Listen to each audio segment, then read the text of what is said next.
ऐसे भक्तों को जो अपनी भक्ति छुपाते हैं उनको ठाकुर जी बहुत जल्दी प्रेम करते हैं। तो अर्जुन ने जैसे ही सुना कृष्ण भक्त, धनुष बाण तो नीचे रख दिए, युद्ध उद्ध सब भूल गया। नारद जी के चरणों में प्रणाम करते हुए कहा, भगवान ये राजा कैसे हैं मुझे ये नहीं सुनना, ये इनका राज्य कितना बड़ा है मुझे ये भी नहीं सुनना, पर ये चंद्रहास कृष्ण भक्त कैसे हैं मुझे इनका चरित्र सुनाओ। और आपको सुनकर के आश्चर्य होगा, नारद जी महाराज बोले तो फिर अस्त्र शस्त्र दूर रखो, अस्त्र शस्त्र दूर रखे। बोले पूरी सेना को कहो ये भी अस्त्र शस्त्र दूर रखें, सब लोग बिल्कुल श्रोता बनकर के बैठो। कहां रणभूमि में रण करने के लिए जा रहे थे, लेकिन जैसे ही कहा कि मुझे चंद्रहास जी का चरित्र सुनाओ, नारद जी ने कहा अस्त्र शस्त्र दूर करो। सब दूर करके जब सब लोग सामने बैठ गए तो नारद जी ने थोड़ी परीक्षा ली। अश्वमेध यज्ञ चल रहा है हस्तिनापुर में, तुमको विलंब नहीं होगा पहुंचने में। अब तुम यहां भक्त चरित्र सुनने के लिए बैठ रहे हो, चंद्रहास जी का चरित्र सुनने के लिए बैठ रहे हो, विलंब हो जाएगा, तुमको अश्व लेकर के वहां पहुंचने हैं, युधिष्ठिर जी का यज्ञ अधूरा रह जाएगा। वर्षों से चल रहा यज्ञ, इतने संत इतने ऋषि इतने महात्मा उसमें उपस्थित हो रहे हैं, सब धरा का धरा रह जाएगा, क्योंकि कथा तो एक बार प्रारंभ होगी तब पूरी हो, इसका कोई निधान नहीं है। अर्जुन की ये बात कथा को प्रकट करा देती है। अर्जुन कहते हैं अगर कोई कृष्ण भक्त का चरित्र सुनने में अगर वर्षों भी लगें तो उस पर सैकड़ों अश्वमेध यज्ञ में वारी वारी करूं, पर एक भक्त का चरित्र तो मुझे सुनना है। एक भक्त के चरित्र पर 100 अश्वमेध यज्ञ वारी जावे, पर आप तो भक्त यश सुनाओ। नारद जी महाराज बोले तो ठीक है, मैं अब तुम्हें चंद्रहास का सुंदर प्रसंग सुनाता हूं। जैसे ही नारद जी ने कहा मैं प्रसंग सुनाता हूं, इतने में एक दिव्य तेज प्रकट हुआ, और तभी क्या देखते हैं, आहा, वंशी विभूषित करानवनीरदाभा पीतांबरादरुण बिंब फलाधरोष्ठात् पूर्णेन्दु सुंदर मुखारविंद नेत्रा कृष्णा परम किमपि तत्त्वमहम्। एक तेज प्रकट हुआ। अर्जुन बोले ये तेज कैसा? अर्जुन को लगा शायद चंद्रहास जी आ रहे होंगे, पर जैसे ही तेज विश्राम हुआ, मुरली मनोहर श्याम सुंदर प्रकट हो गए, और प्रकट होकर के अर्जुन के बगल में आसन लगाया, वहीं बैठ गए। अर्जुन बोले नाथ ये कैसी लीला आपकी? बोले भागवत की कथा सबको सुनने का अधिकार है, भक्त चरित्र का मुख्य श्रोता तो मैं हूं, सबसे पहले मैं आकर के बैठूंगा, व्यास जी का तिलक करूंगा, तभी कथा होएगी।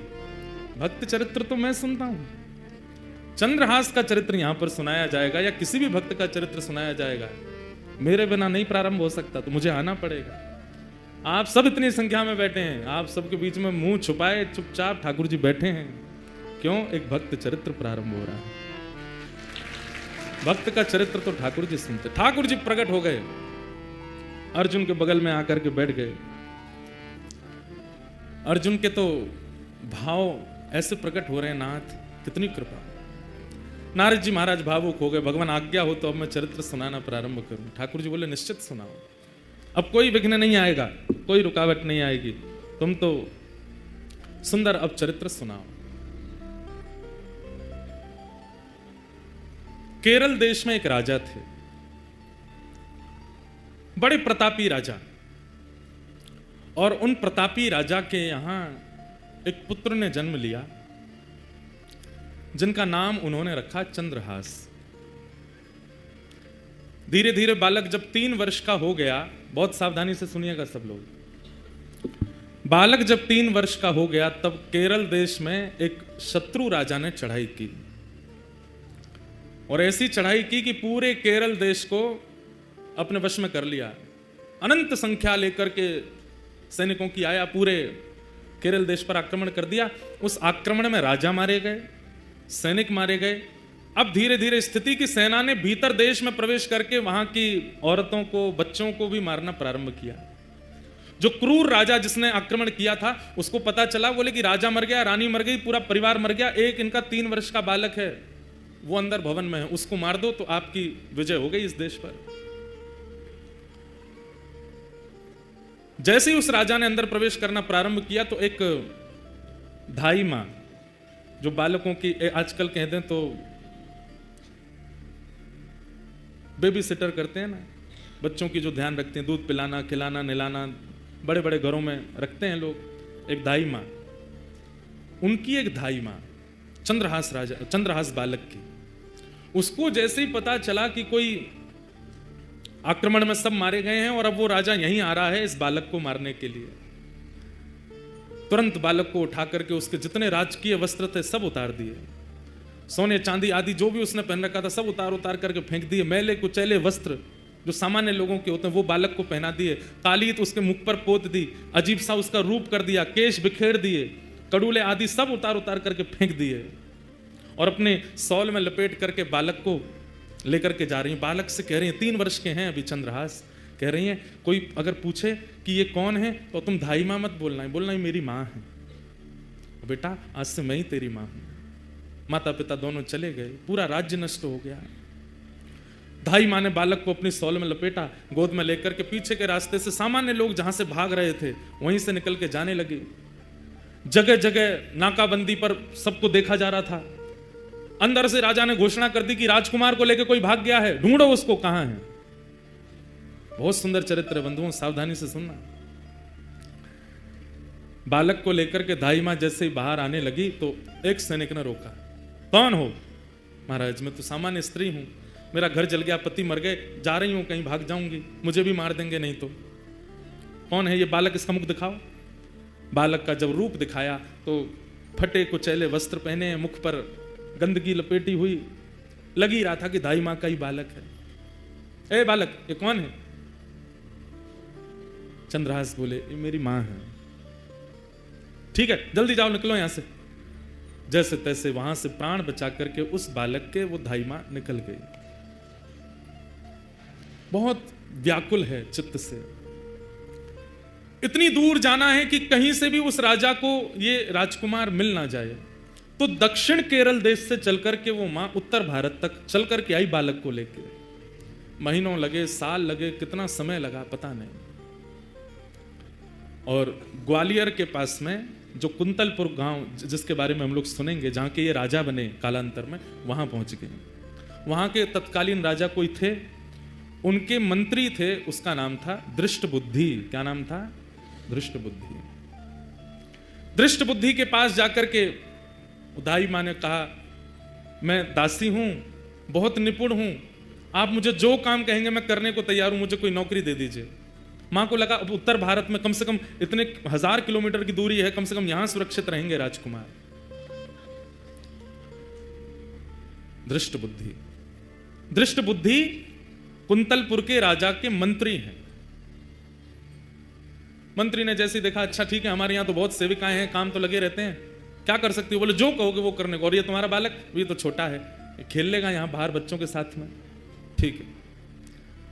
और वहां उस धाई मां को एक नौकरी मिल गई, राजा के दरबार में कुछ काम आदि करती।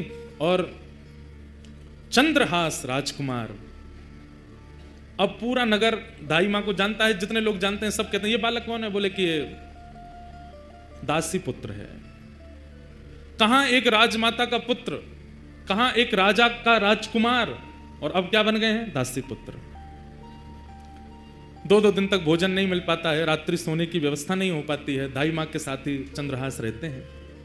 बंधुओं आज चंद्रहास जी एक दासी पुत्र हो गए। कैसा उनका जीवन? छोटे बच्चों के साथ में बाहर गली में खेलते हैं, नाली में गिर जाते हैं, सब कुछ राजकीय अब नष्ट हो चुका है और दासी पुत्र के नाम से ही जाने जाते हैं। लेकिन ठाकुर जी जब परीक्षा लेने पे आते हैं तो बंधुओं अति कर देते हैं कई बार। 5 वर्ष की आयु हुई चंद्रहास जी की, और जो दाई मां उनको लेके भागी थी बचाने के लिए, अब उसके प्राण निकलने लगे। कोई नहीं है अब चंद्रहास जी का इस दुनिया में, माता पिता परिवार सब मारा जा चुका है, एक दाई मां है बस। और अनजान नगर सब दासी पुत्र समझते हैं इनको। चंद्रहास जी गए अपनी मां के पास, दाई मां के पास, तो देखा बिस्तर पर पड़ी, बुखार चढ़ रहा है। सिर दबाने लगे, मां आपको क्या हुआ? चंद्रहास का हाथ पकड़ लिया, बालक अब मैं जाने वाली हूं, आप जा रही हो, मैं किसके पास जाऊंगा फिर? मेरा कौन है यहां पे? माता पिता जा चुके हैं, आप मुझे यहाँ ले आई, मैं आपको ही माँ मानता हूँ, यहाँ सब लोग मुझे जानते नहीं हैं, मुझे कोई पूछता भी नहीं, आप भोजन कराती हैं तो मैं खाता हूँ, आप मुझे नहलाती हैं तो मैं नहा लेता हूँ, मैं किसके पास रहूंगा अब? सुनो चंद्रहास, इधर आओ। आज के बाद कोई पूछे तुम्हारी माँ कौन है तो कहना कृष्ण मेरी माँ है। कोई पूछे तुम्हारे पिता कौन है तो कहना कृष्ण मेरे पिता है। कोई पूछे कि तुम्हारा आश्रय कहाँ है तो श्री कृष्ण के चरणार बिंदों को ही अपना आश्रय बताना। कोई पूछे तुम्हारा सर्वस्व कौन है तो कृष्ण ही तुम्हारे सर्वस्व है। बोलो चंद्रहास, तुम्हारी माँ कौन है? चंद्रहास रोते हुए बोलते हैं कृष्ण मेरी माँ है। जानते भी नहीं है कृष्ण है कौन, बस माँ समझा रही है। कौन है तुम्हारी माँ? कृष्ण मेरी माँ। तुम्हारे पिता कौन है? कृष्ण मेरे पिता है। तुम्हारे सर्वस्व कौन है? कृष्ण मेरे सर्वस्व। और यही कृष्ण मेरे सर्वस्व, कृष्ण मेरे सर्वस्व कहते कहते कहते धाई माँ ने भी प्राण त्याग दिए। अकेले रह गए हैं चंद्रहास पूरी दुनिया में, अब कोई नहीं है उनके पास। नारद जी कथा सुना रहे हैं और सामने बैठ के कृष्ण अर्जुन दोनों रो रहे हैं। चंद्रहास जी का चरित्र। चली गई मां, किसी के घर में किराए पर या कैसे भी रहती थी, उन घर वालों ने अब चंद्रहास जी को घर से निकाल दिया। मां तो थी, काम करके कुछ देती थी, अब तू अकेला क्या करेगा, यहां पर निकल जा। छोटे से 5 वर्ष के चंद्रहास निकल गए घर से। कभी किसी वृक्ष के नीचे सो जाते हैं, कभी किसी तालाब के पास पहुंच करके वहां जल पी लेते हैं। नगर में ही रहते हैं, किसी ने नगर से नहीं निकाला, पर अपने घर कोई नहीं बुलाता उनको। जो बच्चे खेलने आते थे वो भी अब दूर दूर रहने लगे। बस एक ही बात रटते रहते हैं, कृष्ण मेरी माँ है, कृष्ण मेरे पिता हैं, कृष्ण मेरे सर्वस्व हैं। कृष्ण मेरी माँ है, कृष्ण मेरे पिता हैं, कृष्ण मेरे सर्वस्व हैं। कभी कोई साधु महात्मा मिल जाते हैं, अरे बालक अकेले कहां घूम रहे हो, छोटी अवस्था, माँ कहां है तुम्हारी? कृष्ण मेरी माँ है। अरे पिता कहां है तुम्हारे? कृष्ण मेरे पिता हैं। घर कहां है तुम्हारा? ठाकुर जी के, कृष्ण के चरण ही मेरे घर है। संत जन देख करके सुन के बड़े खुश होते, हृदय से लगाते, फल आदि दे देते। तो चंद्रहास जी खूब प्रेम से पाते। 5 दिन हो गए, प्रसाद नहीं मिला, खा लेते। ऐसी स्थिति चंद्रहास जी की रहती है। कुछ गांव के बच्चे उनको मित्र तो मानते थे, पर दूर से ही उनके साथ में देख करके बस दूर ही रहते थे, माता पिता जाने नहीं देते थे। एक दिन चंद्रहास बैठे, कुछ बालक छुप करके आ गए उनके पास। बोले चंद्रहास हमारे साथ कुछ खेलो ना। बोले कौन सा खेल खेलोगे? बोले तुम बताओ, वही खेलेंगे। बोले बाकी खेल तो मुझे नहीं आते, कीर्तन रूपी खेल आता है। बोले कीर्तन रूपी खेल ही खेलो। बोले इसमें क्या करना पड़ता? बोले एक गाएगा, बाकी सब उसके पीछे गाएंगे। जीतेगा हारेगा कौन? बोले सब जीतेंगे, हारेगा कोई भी नहीं। कीर्तन रूपी खेल में कोई नहीं हारता, सब जीतते हैं। चंद्रहास जी अपने भुजा उठा करके चारों तरफ बालकों को बैठा करके कीर्तन करते हैं। सारे बालक चंद्रहास जी के पीछे पीछे गाते हैं। ऐसा मधुर संकीर्तन हुआ, गांव के लोग देखने लगे, अपने अपने बच्चों को भगा करके ले गए वहां से। मना किया था ना इसके पास मत आना, अभागा है, पता नहीं कहां से आया, इसकी माँ का भी कोई परिचय नहीं, 2-3 वर्ष यहाँ रही, दासी बन करके मर गई वो भी, अब इसके पास कोई नहीं आएगा। दूर रहते थे सब। चंद्रहास जी एक पेड़ के नीचे बैठ करके केवल चिंतन कर रहे हैं, कृष्ण मेरी माँ है, कृष्ण मेरे पिता हैं, कृष्ण मेरे सर्वस्व हैं।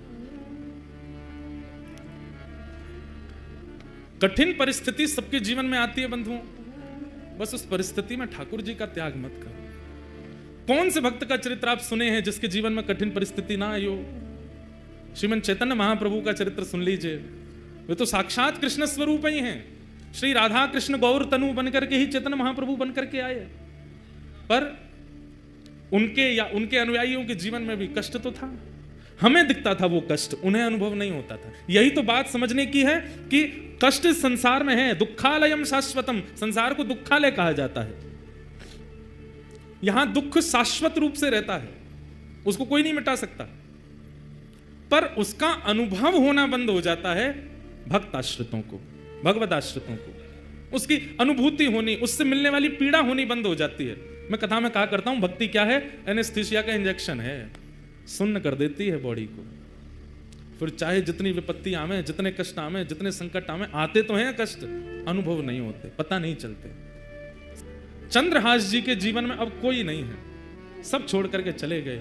माँ चली गई, पिताजी चले गए, राज्य छूट गया, और अब धाई माँ जिसने पाल पोस के बड़ा किया, 5 वर्ष के चंद्रहास जी को, वो भी छोड़ के चली गई। सब दूर रहने लगे। चंद्रहास जी अब अपना मन कैसे लगा मैं 5 वर्ष का बालक, वृक्ष के नीचे बैठते हैं और वहीं बैठ कर के केवल ठाकुर जी का कीर्तन करते हैं, ठाकुर जी को याद करते हैं। कृष्ण माँ हैं, कृष्ण पिता हैं, कृष्ण ही मेरे सर्वस्व हैं। बैठे थे चंद्रहास जी, ध्यान लगा करके नेत्रों से अश्रुपात हो रहा था। तभी आकाश मार्ग से नारद जी जा रहे थे। बंधुओं, ये बात प्रमाणित है, आचार्य चरण इस बात पर प्रमाण देते हैं। आप लोग नाम जप करते हो, आप लोग नियम से सेवा करते हो, आप लोग अपने गुरु प्रदत्त प्रणाली में रहते हो, इसका परीक्षण कौन करता है? नारद जी करते हैं। नारद जी नित्य प्रत्येक वैष्णव के घर जाते हैं और उसके घर में जाके पूरी व्यवस्था देखते हैं, रसोई कैसी है, सेवा कैसी है, कितना भाव है, कितना कुभाव है, कितने विचार हैं, कितने अविचार हैं, सबका दर्शन नारद जी करते हैं। और फिर नारद जी मार्क्स देते हैं एवरी डे। अभी तक नहीं मिले ठाकुर जी, या को मतलब क्या है, नारद जी ने फेल ही कर रखे हैं, हम विचारों में पास नहीं है। नारद जी महाराज आकाश से देखते हुए जा रहे थे। हरिदास वर्य है नारद जी, हरिदासों में श्रेष्ठ। नारद जी ने जैसे देखा चंद्रहास बालक को, देवतुल्य हैं, तुरंत नेत्र बंद करते पूरा चंद्रहास जी का चरित्र आ गया उनके चित्त में। अरे इसके तो माता जी मर गई, पिताजी चले गए, राज्य छूट गया, सब कुछ छूट गया, अब धाई माँ भी चली गई, और अब ये बैठ के ठाकुर जी का चिंतन। ठाकुर जी को जानता नहीं है, केवल धाई माँ कह गई ये कृष्ण ही तुम्हारे पिता माँ है, उनके पास जाओ, उनका चिंतन कर रहा है। नारद जी प्रकट हो गए सामने। चंद्रहास जी को बढ़िया सुगंधी सी आई तो नेत्र खोल करके देखा, आहा, सुंदर वीणा हाथ में लिए, देव दत्ताम मिमाम वीणाम स्वरत ब्रह्म विभूषिताम मूर्छयित्वा हरि कथाम गायमानश्चराम्यहम्। नारद जी सामने खड़े हैं। चंद्रहास जी बोले, हे ऋषिवर, मैंने अनेक संत ऋषियों के दर्शन किए, पर आप जैसा तेज और आप जैसी उपस्थिति से जो मेरे चित्त में प्रसन्नता, ऐसा मुझे पहले कभी नहीं हुआ। आप कौन हो? नारद जी बोले, मैं नारद हूं। ये नारद कौन है? चंद्रहास जी को क्या पता, कथा आदि तो कभी सुनी नहीं। नारद जी बड़े प्रसन्न हुए, बोले, नारद चंद्रहास, मैं परम भक्त हूं ठाकुर जी का, ठाकुर जी मुझसे बहुत प्रेम करते हैं। कौन ठाकुर जी? बोले, श्री कृष्ण। श्री कृष्ण नाम सुनते ही चंद्रहास जी तो व्याकुल हो गए। मेरी माँ कृष्ण, मेरे पिता कृष्ण, मेरे सर्वस्व, और जो धाई माँ बोल के गई वही कृष्ण। बोले, हाँ, मैं उनको बहुत प्रिय हूं, उन्होंने मुझे भेजा है तुमसे मिलने के लिए। चंद्रहास जी रोने लगे, मेरे सब छोड़ के मुझे चले गए, धाई माँ बोल के गई कृष्ण ही मेरे सर्वस्व में, वो मुझे कैसे मिलेंगे? कृपा करके मुझे बताओ ना। नारद जी महाराज बोले, मिलेंगे, जल्दी मिलेंगे। उससे पहले तुम्हें अभी बहुत कुछ करना है और तुम्हारे द्वारा बहुत कुछ होना है, ताकि और वैष्णवों को भी प्रेरणा मिले। इसलिए चंद्रहास, सबसे पहले तुम दीक्षा ग्रहण करो, आओ मेरे पास। और श्री चंद्रहास जी को सामने बैठा करके श्री नारद जी महाराज ने दीक्षा प्रदान की। अब यहां प्रश्न उठा, कौन सा संप्रदाय? संप्रदाय सब अपने हैं, कोई बड़ा कोई छोटा नहीं, परंतु यदि नारद जी की दृष्टि से देखा जाए तो श्री निम्बार्क संप्रदाय। क्यों? क्योंकि नारद जी की परंपरा निम्बार्क संप्रदाय की है, वहां गोपाल मंत्र आदि है। वही दीक्षा नारद जी ने चंद्रहास जी को दी। गले में कंठी माला पहनाई, सिर पर तिलक लगा दिया और कान में मंत्र कह करके कहा कि अब नित्य इस मंत्र का जाप करना है। चंद्रहास, ठाकुर जी तुमको मिलेंगे। और अब एक चीज और करनी है, क्या? ठाकुर सेवा। सेवा से मन की मनीलता जाती है। मैं कैसे सेवा करूंगा? मेरे पास तो ना घर है, ना मकान है, ना आसन है, ना सिंहासन है, कुछ भी नहीं है। मैं तो खुद पेड़ के नीचे रहता हूं, कोई आश्रय मुझे मिलता नहीं। कीर्तन गाता हूं तो कई बार लोग कीर्तन करने के लिए घर पर बुला लेते हैं, तो भोजन प्रसाद पवा देते हैं। मैं ठाकुर जी की सेवा कैसे करूंगा? बोले, तुम चिंता मत करो, तुम्हारे पास ठाकुर जी हैं। बोले, मेरे पास? बोले, हाँ। कहाँ हैं? तुम जो गोटियों से खेलते हो, कंचा, उनको लेके आओ। तो खूब सारे कंचे इकट्ठे किए थे चंद्रहास जी, पूरे दिन अकेले क्या करें, उनसे खेलते रहते थे। उन्हीं कंचों में एक बहुत सुंदर श्याम वर्ण के वो शालिग्राम जी थे, और उनको भी रखा था। नारद जी ने ढूंढ करके कंचों के बीच में शालिग्राम जी निकाले, बोले, ये हैं, ये ठाकुर जी हैं। चंद्रहास, अब इन्हीं की सेवा तुमको करनी। ये ठाकुर जी हैं, मैं तो इनसे खेलता था। तो बोले, तो क्या हो गया, पता नहीं था ना तुमको? अब हम बता रहे हैं, ये ठाकुर जी हैं, शालिग्राम भगवान है। फिर शालिग्राम भगवान कौन होते हैं, कैसे होते हैं, पूरी कथा सुनाई नारद जी ने चंद्रहास जी को। ये कौन है, कैसे हैं, कहां से आए हैं, कैसे इनका प्रादुर्भाव हुआ। अभी देवोत्थान एकादशी, तुलसी शालिग्राम विवाह, उस दिन शालिग्राम जी का जन्मोत्सव भी है, उसी दिन शालिग्राम जी प्रकट हुए। पूरी कथा सुनाई। बोले गंडकी नाम की परम भक्ता ने भगवान की स्तुति गाई कि मैं यशोदा जी की तरह गोद में खिलाना चाहती हूँ। तो ठाकुर जी ने सतयुग त्रेता द्वापर में तो उनकी गोद में वास्तविक में खेले, पर कलयुग आते ही भगवान ने आज्ञा की कि अब देवी ये कार्य नहीं हो पाएगा। गंडकी रोने लगी तो आपकी वाणी सफल कैसे होगी नाथ? तब ठाकुर जी बोले तो एक काम करो, क्या तुम नदी बन जाओ और हम शालिग्राम बन करके तुम्हारे भीतर विराजेंगे, तुम्हारी गोद में खेलते रहेंगे।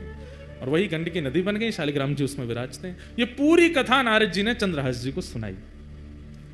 चंद्रहास जी ने शालिग्राम जी की महिमा जान करके बड़े प्रसन्न हो गए और कहा, पर गुरुदेव मैं सेवा करूं कैसे? ना मुझ पर चंदन है, ना रोली है, कुछ भी तो नहीं है, ना इत्र है, ना कोई माला है, क्या कैसे करूंगा? तब नारद जी ने कहा, बोले सबसे सरल सेवा है इनकी। बोले क्या? दिखा के खाओ, धो के पी लो। जो भी खाना है इनको दिखा के खाना है, और जो भी पीना है इनको उसमें धो करके ही पीना। उस समय चाय आदि तो कुछ होती नहीं थी, दूध था और पानी था। और जब दूध पियो तो इनको धो दो, जो बचे उसको पी लो, जब जल पियो तब भी इनको धो दो, पी लो, और जो भी पाओ इनको दिखा के खाओ। अब सुनिएगा कितने सरल हैं चंद्रहास जी। चंद्रहास जी बोले मुझ पे तो जेब भी नहीं है, मैं इनको कहां लिए घूमूं? नारद जी बोले अब तुम देख लो, अब हमने तुमको सेवा बता दी है, तुमको जैसे रुचि लगे। तुम्हारे पास जब गोटी बन के खिल सकते हैं तो जैसे तुम रखोगे वैसे रह भी लेंगे। सोई चंद्रहास जी ने शालिग्राम जी मुंह में धर लिए। बोले गुरुजी ये बढ़िया है। बोले क्या? जो भी खाऊंगा इनको दिख करके ही पेट में जाएगा, जो भी पीऊंगा धुल करके ही पेट में जाएगा। आप लोग ऐसा मत करना, कहीं आप ऐसे करो। जैसे ही मुंह में शालिग्राम जी रखे, नारद जी के नेत्र सजल हो गए। वाह भैया शालिग्राम, इस ब्रह्मांड में दो ही हुए जिन्होंने मुंह में शालिग्राम रखे, या तो गोपाल जी या चंद्रहास। या तो गोपाल जी ने मुंह में ठाकुर जी रखे। आज भी कहते हैं कि वो गोपाल शालिग्राम जी विराजमान है व्रज में। कई लोग बोलते हैं व्रज में विराजमान, कई बार उन पे दो दतुइयां भी गड़ी हुई हैं, ठाकुर जी काट गए उनको, दो दांत भी बने हुए हैं। नारद जी ने हृदय से लगा लिया, वारे चंद्रहास तेरी भक्ति बहुत सुंदर। छोटे से शालिग्राम जी को अपने मुंह में रखते हैं चंद्रहास जी, जो भी खाते हैं उस खाई हुई वस्तु को शालिग्राम जी देख लेते हैं, पा लेते हैं। मुंह में लेके वस्तु कहते हैं, है शालिग्राम देख लो का खा रहा हूं, पा लेते हैं। जब जल पीते हैं तो शालिग्राम जी का स्पर्श होके चला जाता है। ऐसे चंद्रहास भक्त। नारद जी ने उनको पूरी विधि बता दी, भजन कैसे करना है, नियम कैसे करना है, जब कैसे। एक बात बंधुओं याद रखो, गुरु के वचन अटल कर मानो। अगर गुरुदेव की आज्ञा हो गई कि 4 बजे उठना है, तो भले ही आपकी हिम्मत नहीं होती है, उठना शुरू कर दो। 4 बजे उठने मात्र से ठाकुर जी मिल जाएंगे। गुरु जो आज्ञा कर दें, जैसी आज्ञा कर दें, बस उस पर अटल विश्वास कर लीजिए। गुरु के वचन अटल कर मानो, साधु समागम कीजिए, मन रे कृष्ण नाम कह लीजिए। जब गुरु के वचनों के प्रति हमारा अविश्वास हो जाता है ना, ठाकुर जी भी फिर दूर हो जाते हैं। गुरु के वचन अटल कर मानो, गुरु आज्ञा पर कोई संशय मत करो, संदेह मत करो। नारद जी महाराज ने समझा दिया सब, खूब प्रेम से अपने गाल में रखते, सेवा करते। फिर नारद जी ने कुछ व्यवस्था बता दी, तो फिर मुंह में एक आध दिन ही रखे, फिर नारद जी ने आगे कुछ व्यवस्था कर दी, तो वैसे रखते थे। पर कथा प्रसंग ऐसे ही कि उन्होंने मुंह में ही धल लिए थे पहले। अब चंद्रहास जी बड़े प्रेम से सेवा में लग गए ठाकुर जी की। बंधुओं, संत कौन है? बसंत ऋतु की तरह है। ऋतुओं में सर्वश्रेष्ठ बसंत ऋतु होती है, पूरे पृथ्वी को हरा भरा कर देती है। परंतु बसंत ऋतु से पहले पतझड़ जरूर आती है। इसका मतलब क्या है? संत जीवन में आपके प्रसन्न अवस्था में आ जाएं, बहुत सब कुछ अनुकूल है, तब संत का आगमन हुआ, तो अभी मत समझना बसंत आई। पर सब हार गए, टूट गए, सब छूट गया, बिल्कुल विचलित स्थिति हो गई जीवन की, उसके बाद अगर संत आए तो समझो अब बसंत आई है, अब हरियाली आवेगी, कृष्ण नाम आवेगा, कृष्ण जीवन में आवेंगे, सब आनंद में हो जाएगा। इनकी कृपा से सब मंगल में होगा। चंद्रहास जी के जीवन में बहुत संकट आए, पर नारद जी जब से आए, ठाकुर जी जब से दे गए, तब से चंद्रहास जी बड़े प्रसन्न रहने लगे। अब आगे एक घटना घटती है। दृष्टबुद्धि नाम का जो मंत्री था, चंद्रहास जी का चरित्र खूब बड़ा है, हमको तो ये संशय कल भी पूरा हो पाएगा कि नहीं, पर आप लोग सुनो, अधूरा रह जाएगा तो फिर से आ जाएंगे डंडी स्वामी जी के यहाँ सुनाने। पर पहली बार सुना रहे हैं, बिल्कुल नया चरित्र है, इसलिए बहुत ध्यान से सुनो, बहुत अद्भुत है। चंद्रहास, और नित्य प्रार्थना करते हैं कि जैसे आप सबके लिए प्रकट भय नाथ, मेरे लिए कब प्रकट हो गए। ठाकुर जी से निवेदन करते हैं, वंदन करते हैं, प्रार्थना करते हैं। अब तो बच्चे आते हैं उनके पास खेलने के लिए, सब गोटियां रखते हैं, गोटियों का ही सिंहासन है, उसमें शालिग्राम जी विराजमान रहते हैं बीच में। बच्चे कहते हैं हमको और नहीं, यही वाली गोटी चाहिए। कहते हैं गोटी नहीं है, ये तो मेरे प्राण हैं, ये तो मेरे जीवन है, ये तो मेरे सर्वस्व हैं। बच्चे उपहास करते हैं, गांव के लोग उपहास करते हैं, बोले गोटी को भगवान मान करके पूछता है, गोटी को भगवान मान करके घर घर जाते हैं, प्रार्थना करते हैं, मोए रोटी नहीं चाहिए, मैं आपको वापस कर जाऊंगा, मेरे ठाकुर जी विराजमान, उनको भोग लगा दूं। जाते हैं, भोग लेते हैं, अपने ठाकुर जी को अर्पित करते हैं, अर्पित करने के बाद फिर वापस उसी घर में जाते हैं, भोग लग गया ठाकुर जी का, अब आप पालो। तो दया करके घर के लोग कहते हैं नहीं कोई बात नहीं चंद्रहास तुम ही पालो। चंद्रहास जी बड़े सुंदर थे, कई बार गांव के लोग उनके रूप माधुरी को देख करके बोलते थे कितना अभागा है, इसका भाग्य कैसा है कि इसकी माँ इसको लेके आई चल बसी, आज इसका कोई भी नहीं है, पर इसका रूप देखो कितना सुंदर है, इसके रूप माधुरी आदि सब कितनी मनमोहक है। धीरे धीरे चंद्रहास थोड़े बड़े होने लगे, ऐसी स्थिति में ही रहते थे। तो धृष्ट बुद्धि जो मंत्री था उस नगर का, उसकी एक बेटी थी और एक बेटा था। बेटी का नाम था विषया, क्या नाम था? विषया, और बेटे का नाम था माधव। एक बार गालव ऋषि, जिनकी वजह से ग्वालियर नाम पड़ा स्थान का, उन गालव ऋषि का आगमन उस नगर में हुआ, कुंतलपुर में। सब लोग सावधानी से सुनो, इधर देखो। गालव ऋषि का आगमन हुआ तो मंत्री जी ने उनका खूब स्वागत सत्कार आदि किया, और सत्कार करने के बाद कहा भगवान पुत्र की मुझे चिंता नहीं है, पुत्र तो मेरा माधव बन जाएगा कुछ ना कुछ, पर मेरी बेटी बहुत सुंदर है, बहुत गुणवान है, इतने अच्छे अच्छे गुण किसी पुत्री को प्राप्त नहीं होते जैसे मेरी पुत्री में। आप कृपा करके इसकी जन्म कुंडली या इसकी हस्तरेखा देख करके बताओ इसका भविष्य कैसा होगा। और मुझे सबसे बड़ी चिंता तो है, मैं बोल नहीं पा रहा हूं, पर इसका पति कौन होगा, किससे इसका ब्याह होगा। गालव ऋषि बोले लाओ दिखाओ। जैसे ही विषया का हाथ देखा, हाथ देख करके उसकी पूरी कुंडली आदि सब बना करके गालव ऋषि बोले धृष्टबुद्धि तुम्हारी पुत्री को परम सुंदर पति प्राप्त होगा, बहुत सुंदर, उसको देख करके सब न्यौछावर हो जाएंगे, इतना सुंदर स्वरूप उसका होगा, ठाकुर जी जैसा स्वरूप होगा। सुन करके पूरा नगर प्रसन्न हो गया, सब घर के लोग प्रसन्न हो गए, आनंदित हो गए, वाह सुंदर वर मिलेगा। कन्या वर्यते रूपम, शास्त्र आज्ञा करते हैं।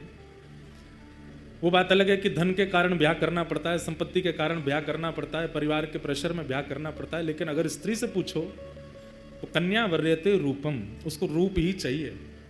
पतिदेव जो है हमारे सुंदर हो। जो भाई लोग थोड़े सुंदर नहीं है वो उदास नहीं हो जाना, मायूस नहीं होना। रूप की सुंदरता नहीं, हृदय बुद्धि की सुंदरता, वो सुंदर होना चाहिए। वैसे सबको खुद सुंदर ही लगते हैं, सब अपने आप को शीशा में जब देखते हैं तो कैसा भी व्यक्ति क्यों ना हो, वो भी उस समय बड़ी अदब में अपने बाल काटता है, उसको भी लगता है कि मैं सुंदर ही हूँ। तो सबको तो अपने आप का सुंदर ही अनुभव होता है, पर रूप की सुंदरता का क्या करना है। वो रूप रूप नहीं है। जिस रूप से ठाकुर जी की अवलोकन ना होते हो, दृष्टि ना देखती हो,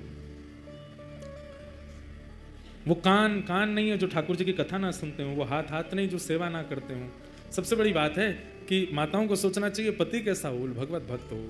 पतियों को भी ये सोचना चाहिए हमारी होने वाली धर्म पत्नी भक्त हो। और कोई गुण नहीं होगा चलेगा, सबकी कटौती चल जाएगी, पर भक्ति हो। हम सिद्धपीठ जाते हैं तो वो भी सिद्धपीठ जावे, हम सत्संग करते हैं तो वो भी सत्संग करे। ऐसी बुद्धि वाली कन्या भाग्य से मिलती है, ऐसे बुद्धि वाले पति भी भाग्य से मिलते हैं। सौभाग्यशाली हैं जो दोनों दंपति यहां बैठ के कथा सुन रहे हैं, सौभाग्यशाली, क्योंकि दोनों कथा में बैठे। तो धृष्ट बुद्धि गालव ऋषि से कह रहे हैं मेरी पुत्री की कुंडली देख के बताओ कैसा वर मिलेगा। तो बोले बहुत सुंदर होगा, रूप बहुत सुंदर होगा उसका। अच्छा, गुण गुण इतना सरल, इतना सहज, इतना योग्य, इतना विशेष, इतना अद्भुत कि कोई भी उसके पास बैठेगा, उससे वार्ता अगर कर लेगा तो उसमें एक वशीकरण जैसा होगा, उसी का हो जाएगा, उसके भाव में मोहित हो जाएगा, ऐसा पति होगा। कार्य आदि क्या करेगा? बोले कार्य, बोले एक दिन वो बालक कुंतलपुर का राजा बनेगा। ये सुनकर के तो दृष्ट बुद्धि नाचने लगा, वाह वाह वाह, मैं मंत्री हूं, मेरी कन्या राजा को ब्याहेगी। ब्याह के बाद राजा बनेगा, ब्याह से पहले नहीं। बोले कभी बन तो जाएगा ना राजा? बोले हाँ राजा बनेगा, राजा से ही ब्याह होगा। बोले अच्छा, और बताइए और बताइए। गुण गुण बताते गए। बोले गालव ऋषि बोले सब गुण ही गुण हो ऐसा नहीं होता, कुछ अवगुण भी होते हैं। बोले अवगुण बताओ। बोले अवगुण ये, तुमसे उसका मेल नहीं खाएगा, तुम्हारी बेटी से बढ़िया चलेगी उसकी, पर तुम्हारी और तुम्हारे जमाई की बिल्कुल नहीं बनेगी। ये सुन करके अब वो दृष्ट बुद्धि सोचने लगा, ये कैसे हो सकता है? मैं मंत्री हूं इस राज्य का, यहां का भावी राजा, उससे मेरी नहीं बनेगी। बोले हाँ तुम्हारी नहीं बनेगी, और जब तुम्हारी बेटी का ब्याह होगा तो तुम सबसे बड़ी बीच में रुकावट बनोगे। जब गुणों को सुनता है और अब जब अवगुणों को सुनना है तो मेल ही नहीं हो रहा है। बोले जो गुण आपने बताए उसमें मैं रुकावट कैसे बन सकता हूं? सुंदर है, गुणवान है, वशीकरण उसके अंदर होगा, और आप बोल रहे हैं उसमें भक्ति भी होगी। बोले भक्ति की चरम स्थिति, सामान्य नहीं, चरम भक्त होगा भगवान का। बोले ठीक है भक्ति चरम होगी, लेकिन राजा भी तो बनेगा वो कालांतर में, सब होगा, तो फिर मैं बीच में कैसे आ सकता हूं? बोले ये तो समय बताएगा, तुम बीच में कैसे आओगे, तुम्हारी उससे नहीं बनेगी, और तुम हर प्रयास करोगे उसको रोकने का, अपनी पुत्री का होने से। बेटी तो वहीं बैठी बैठी पिता को देखने लगी, पिताजी आप ऐसा मेरे साथ नहीं करोगे ना? बोले बेटी मैं क्यों करूंगा, अब ये बता रहे हैं वो तो सुनना पड़ेगा। ठीक है, सब बातें बताई। सब बातें बताने के बाद गालव ऋषि ने प्रसाद आदि पाया। बोले चिंता मत करो, बहुत अच्छा भविष्य होगा तुम्हारी बेटिया का, तुम बिल्कुल निश्चिंत रहना। ठीक है, थोड़ी चिंता में तो आ गया दृष्ट बुद्धि। जैसे गालव ऋषि जाने लगे तो सब लोग जाते हैं बाहर तक छोड़ने के लिए। उसी समय बाहर नगर के बालक, जिनके परिवार इतने बड़े नहीं है, छोटे छोटे घरों के बालक, वो सब खेल रहे थे चंद्रहास जी के साथ में। गालव ऋषि जैसे ही बाहर निकले तो उनकी तो दृष्टि ऐसी थी, वो जिसका मुख देख लें उसका भविष्य पता चल जाता था। चंद्रहास जी जैसे ही बाहर आए, बाहर आते ही उनकी दृष्टि ऐसे घुमाई नगर के ऊपर, वहां वो बालक खेल रहे थे, बीच में चंद्रहास जी का तो आकर्षण था ही रूप में। चंद्रहास जी को जैसे देखा, ओहो कुंतलपुर का भविष्य तो मेरे सामने खड़ा है। दृष्ट बुद्धि आया, कौन भविष्य मतलब? हे भगवान आप क्या कह रहे हैं? बोले वो बालक कौन है? वो बालकों के साथ जो खेल रहा है, जिसका स्वरूप बुद्धि इतनी सुंदर नहीं है, इतनी सुंदर है पर वस्त्रादि इतने शोभायमान नहीं, वो कौन है? दृष्ट बुद्धि बोला पता नहीं कौन है। अब ये 3 वर्ष के थे जब दृष्ट बुद्धि ने घर से निकाल दिया इनकी मां के मरने के बाद। बोले महाराज मुझे क्या पता, यहाँ तो बहुत बालक है, होगा किसी का बालक ऐसे ही डोल रहा है, वैसे तो पता चलता है कोई दासी का आदि का पुत्र होगा। इतने में ही दृष्ट बुद्धि का पुत्र आया माधव। बोले हाँ पिताजी भूल गए ये कौन है? बोले कौन है? बोले एक दासी नहीं आई थी हमारे यहाँ छोटे बालक को लेकर के, जिसने कहा था जो सेवा करोगे करूंगी, उसने प्राण त्याग दिए थे ये जब छोटा था।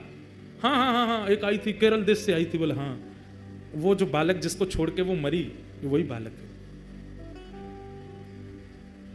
गालव ऋषि बोले ये वो बालक है? बोले हाँ महाराज, वो इसकी माँ हमारे यहाँ दासी थी, उसी का पुत्र, माँ मर गई, अब रहता है इधर उधर ही घूमता रहता है। गालव ऋषि बोले इसको पास बुलाओ। पास बुलाया, सामने आकर के खड़े हो गए चंद्रहास जी, हाथ सिर पर रख दिया। स्पर्श नहीं करते थे गालव ऋषि किसी का, चंद्रहास जी के सिर पर हाथ रखा। बोले कुंतलपुर का भावी राजा है, इस नगर का राजा होगा। सुन करके दृष्ट बुद्धि बोला आप क्या बोल रहे हैं? इसकी माँ का पता नहीं, पिता इसके है नहीं, परिवार कोई है नहीं, ये राजा कैसे बन सकता है? राजवंश का राजकुमार राजा बनेगा? बोले मैंने जो बोल दिया वो होगा, और सुनो देख लेना प्राण नहीं निकल जाए ये बात सुन के तुम्हारे। बोले क्या?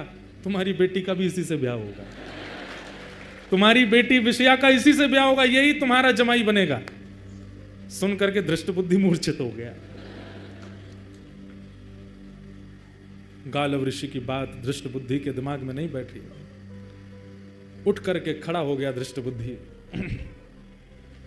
और अब स्थिति हो गई, अभी अभी बता के गए हैं कि तुम विपरीत हो जाओगे, तुम सबसे बड़े अनर्थ का कारण बनोगे, तुम हर प्रकार से रोक टोक करोगे, आदि आदि सब बता के गए हैं। और ये भी बता के कि यही तुम्हारी जमाई है आने वाले। अब उठ करके खड़ा हुआ, जैसे ही देखा चंद्रहास को, फटे से कपड़े पहन रखे थे, धूल मिट्टी लगी पड़ी है, सोने का ठिकाना नहीं, बाल कब से धोए नहीं, जटा बन गए हैं। और अपनी पुत्री को देखे विषया को, ये नहीं हो सकता, असंभव है, ये मैं होने नहीं दूंगा।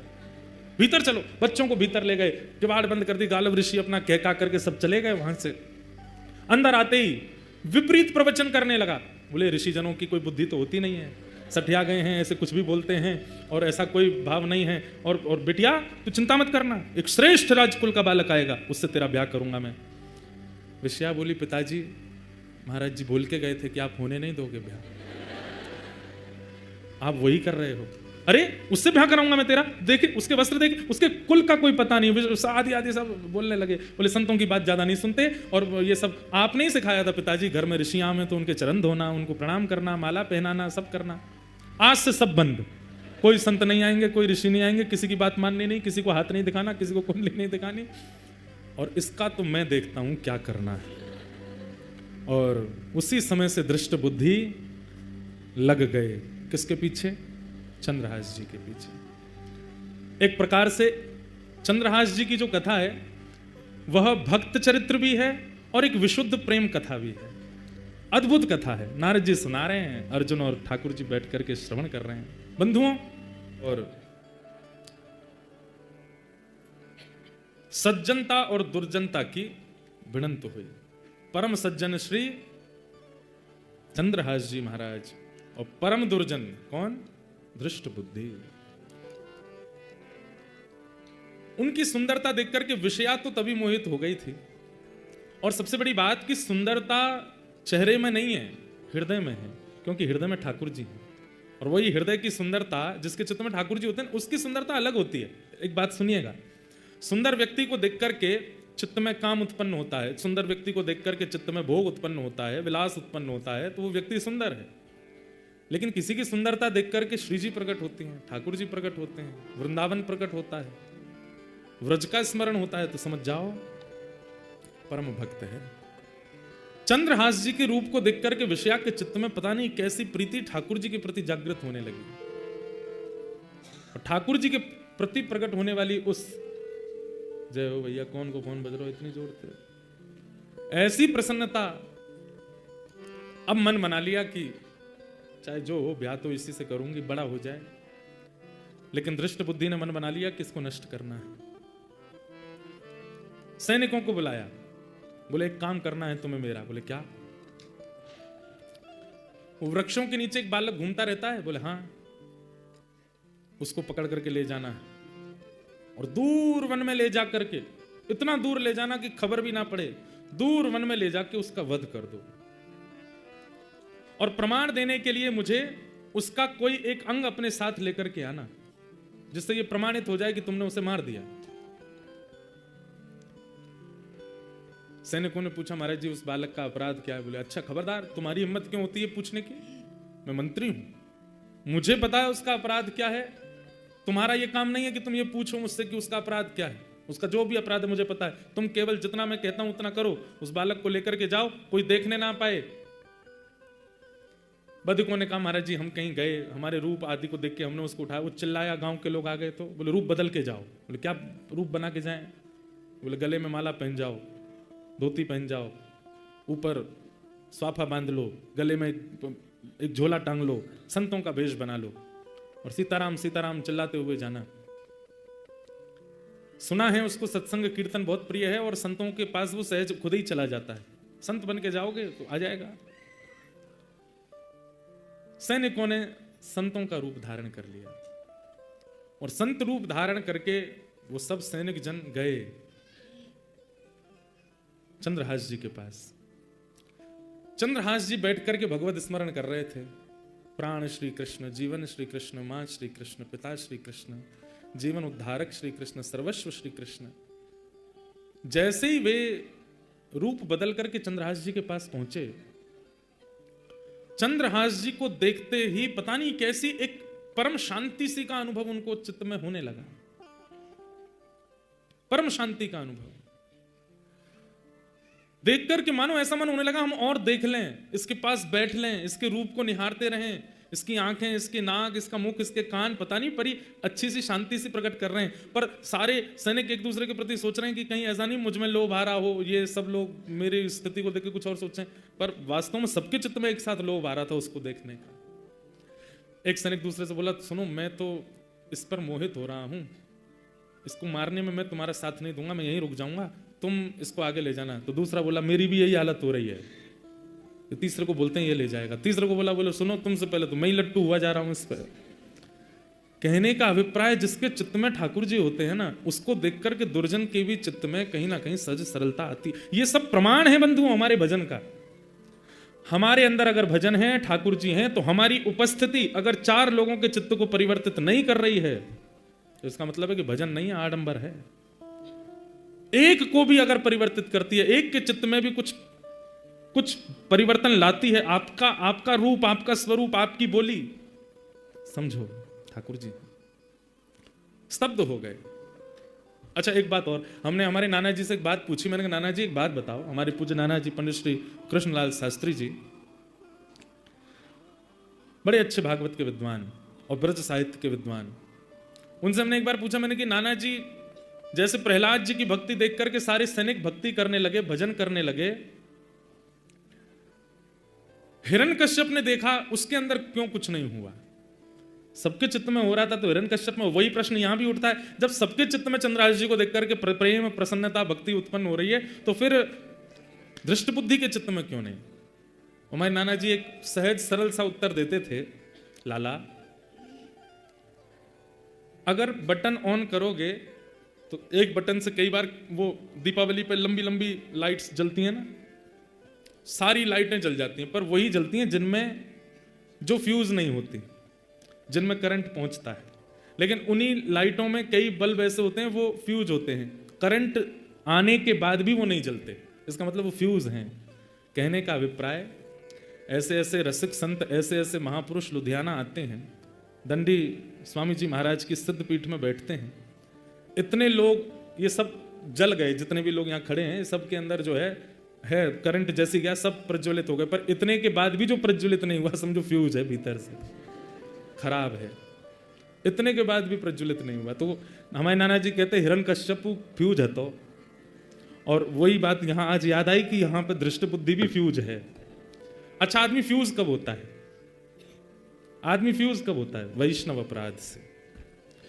अगर वो किसी वैष्णव के प्रति दूषित बुद्धि रखता है, जैसे कोई रसिक संत हैं, उनके आप प्रणाम करते हो, दर्शन करते हो, उनको वंदन करते हो, उनकी कथा सुनते हो, पर कभी आपके मन में आ गया यार ये उतने ऊंचे हैं नहीं जितना हम सोचते हैं, ये तो ऐसे ही हैं, ये भी हमारी तरह लोभी हैं, ये भी हमारी तरह कामी हैं, ये भी हमारी तरह ही हैं, ये भाव आते ही आपके द्वारा वैष्णव अपराध हुआ, वो फ्यूज हो जाता है। फिर चाहे कितना करंट देते रहो प्रज्वलित नहीं होगे। उसी के बाद फिर भक्ति सूक्ष्म होनी प्रारंभ हो जाती है, उसी के बाद भाव खत्म होने शुरू हो जाते हैं, नेत्रों के आंसू सूख जाते हैं, फिर कुछ नहीं होता, फ्यूज हो जाते हैं। तो दृष्ट बुद्धि फ्यूज है। लेकिन ये सारे जो सैनिक हैं देख करके चंद्रहास जी को देखते रह गए। लेकिन थोड़ी देर बाद इन सैनिकों ने बात की, बोले कि अगर हमने इसको मारने का मन नहीं हो रहा, इसका कोई अपराध नहीं है, पर अगर हमने इसको नहीं मारा तो हम मारे जाएंगे, छोटे छोटे बच्चे, हमारे घर परिवार सब, हमारा वो दृष्ट बुद्धि मंत्री बहुत दुष्ट है, सब खत्म कर देगा इसको नहीं मारा तो। और ऐसा भी नहीं कि हम जाके कह देंगे मार दिया, वो तो प्रमाण मांगेगा, प्रमाण दिखाओ, उसका कोई अंग दिखाओ, क्या काट के लाए हो। सावधानी से सुनना। दृष्ट बुद्धि की आज्ञा की ज्यादा प्रेशर था इनके ऊपर, सैनिकों के ऊपर, तो सैनिकों ने जैसे ही आंख खुली चंद्रहास जी की, देखा ओहो संत जन बैठे हैं, संतों के वेश में थे, तुरंत चरणों में प्रणाम किया। अब तो महाराज वो और बिक गए, बोले कितना प्यारा है, एक तो रूप इतना सुंदर, स्वभाव कितना अच्छा है इसका, चरणों में प्रणाम कर रहा है। तुरंत जल लेकर के आए नदी का, चरण धोने लगे, बोले मुझे चरणामृत चाहिए। मेरे गुरुदेव जो मुझे नियम बता के गए, नारद जी महाराज ने चंद्रहास जी को यहाँ पर अद्भुत ज्ञान प्रदान किया, उसका विषय तो मैंने छेड़ा ही नहीं है। उसमें नारद पांचरात्र संपूर्ण सिखा करके गए हैं, जो भगवान ने नारद जी को बताया कि एक वैष्णव का नियम कैसा होना चाहिए। एक वैष्णव की रहनी कैसी होनी चाहिए, एक वैष्णव का स्वभाव कैसा होना चाहिए, वो सब भगवान ने नारद जी को सिखाया। नारद जी ने आज चंद्रहास जी को सिखाया है, और वही नारद जी ने प्रहलाद जी को सिखाया, ध्रुव जी को सिखाया। तो उसमें एक नियम है, संत दिखते ही परिचय अपरिचय बाद की बात, दिख रहा है स्वरूप से संत हैं, सबसे पहले प्रणाम करो, और हो सके तो चरणामृत ले लो। चंद्रहास जी दौड़ करके गए, जल लेके आए, चरणामृत लेने लगे। अब वो सब सैनिकों के मन में आवे, कैसे मारेंगे इसको। बोले भैया इसकी ओर देखो ही मत, आंखों पे हाथ धर लो, अपने बच्चों का विचार करो, अपनी जान प्यारी है तो इसको मारना पड़ेगा। ए बालक चंद्रहास, तुम बहुत अच्छा कीर्तन करते हो, कृपा है ठाकुर जी, हमारे आश्रम पर करोगे? आपका आश्रम कहाँ है? दूर है, यहां से जंगल पार करके जाना पड़ता है, चलोगे?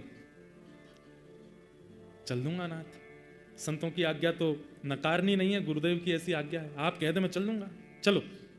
और श्री आगे आगे चारों वो सैनिक चल रहे हैं संत भेष में, और पीछे उनके चरणों को देखते हुए, नियम देखिए, दृष्टि उठा के बात नहीं करनी, महापुरुष से चरण देखते रहिए, केवल उसके चरण देखते हुए उनके चरण चिन्हों को बीच बीच में अपने माथे से लगा लेते हैं। ठाकुर जी रीझते जा रहे हैं चंद्रहास पर।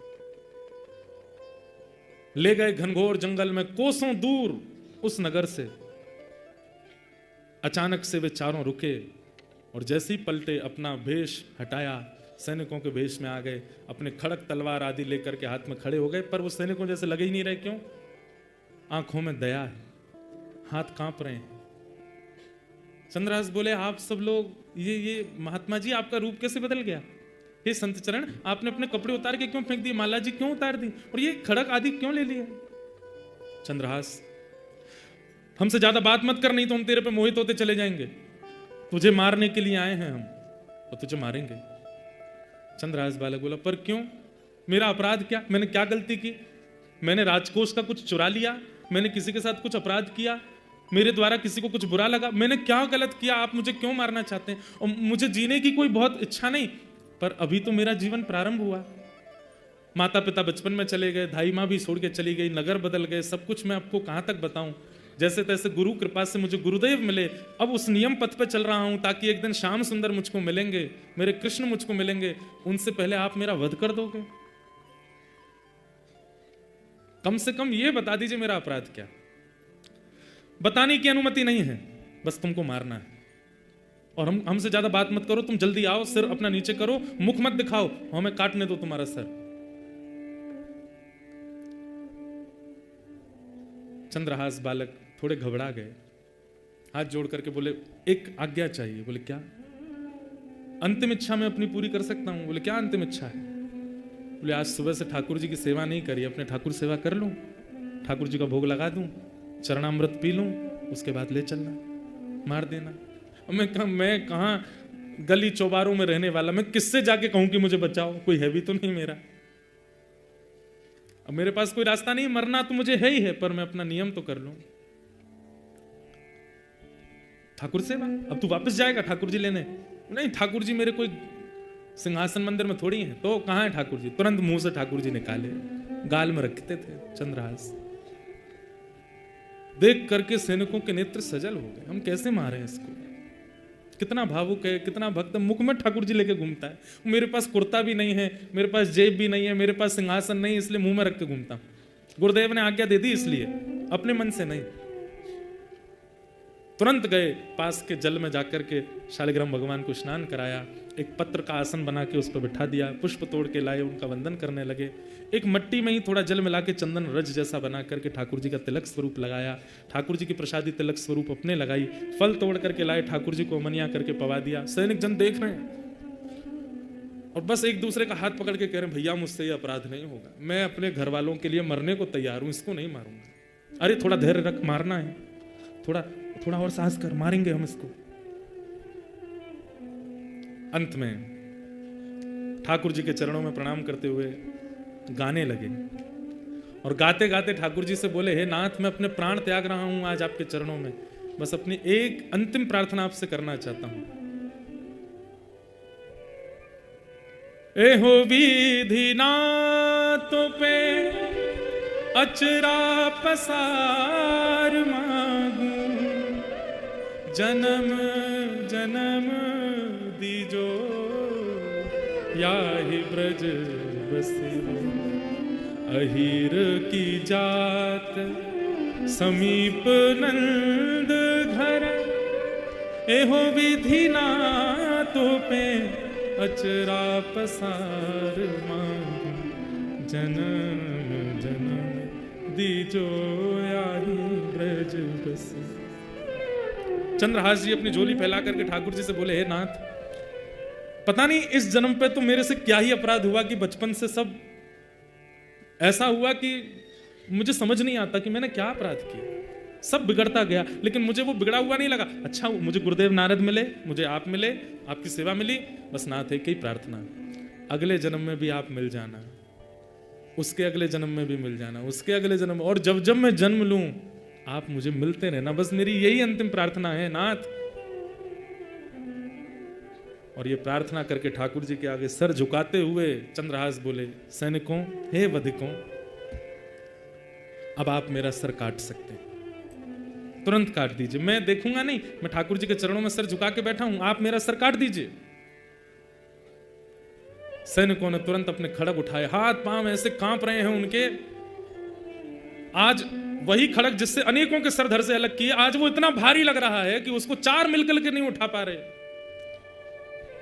हाथ से खड़ग छूट गया, चरणों में गिर गए, बोले कि चंद्रहास हम नहीं कर पाएंगे, पर तुम बताओ, तुम तो एक भक्त हो, हम मंत्री से कैसे बचे? वो हमें मार देगा अगर हम कोई प्रमाण लेकर के नहीं गए तो। नहीं महाराज, आप मारिए मुझे, आप अपना कार्य कीजिए, आपकी क्या गलती, आप तो मंत्री की आज्ञा मान रहे हैं। तभी एक, अब देखो ये भी ठाकुर जी की कृपा है, ठाकुर जी जो करते हैं सोच समझ के करते हैं। तभी एक सैनिक की दृष्टि पड़ी कि चंद्रहास जी के पैर में 5 नहीं 6 उंगली है। कई लोगों के एक एक्स्ट्रा अंगूठा होता है, कई लोगों के पैर में एक एक्स्ट्रा उंगली होती है, कई लोगों को, उनको कहते तो ऐसा ही है कि वो शुभ होते हैं, जिनके 6 उंगली हैं। दृष्टि पड़ी तुरंत, अरे रुको रुको रुको रुको, चंद्रहास अपने पैर दिखाओ। पैर दिखाया तो 5, एक अंगूठा, 4 उंगली, और कन्नी उंगली में 1 उंगली और थी। मिल गया, बस थोड़ा कष्ट होगा तुमको, बिल्कुल चुपचाप आंख बंद कर लो अपनी। चंद्रहास जी ने आंख बंद की, करोगे क्या? बोले करो आंख बंद। आंख बंद की, वो उंगली पकड़ के उसको काट दिया, और काट करके बोले बस अब तुम भाग जाओ यहां से, दिखना नहीं, हमें प्रमाण मिल गया, हम इसको जाके दिखा देंगे कि मार दिया, उंगली लेकर के आए, छोटा बालक था, मुख लाना हमने उचित नहीं समझा, उंगली ले आए हैं, मर गया चंद्रहास। और चरणों में प्रणाम करके चंद्रहास जी को खूब रक्त निकला। उन सैनिकों ने प्रणाम किया, बोले चंद्रहास तुम भाग जाओ यहां से, अब वैसे ही तुम कोसों दूर हो और दूर चले जाओ, और जीवन में कभी अवसर मिलेगा तो फिर देखेंगे तुमको, हम सौभाग्य मानेंगे तुम दोबारा मिले तो। उंगली छोटी सी काट करके ले गए सैनिक जन, इतने नाचते हुए आ रहे थे क्यों? मारना भी नहीं पड़ा, काम भी हो गया। यहां पर दृष्ट बुद्धि मंत्री सैनिकों को देखता है, बड़े खुश लगते हो ऐसा लगता है काम हो गया। जी हुजूर, काम कर दिया हमने, प्रमाण दिखाओ।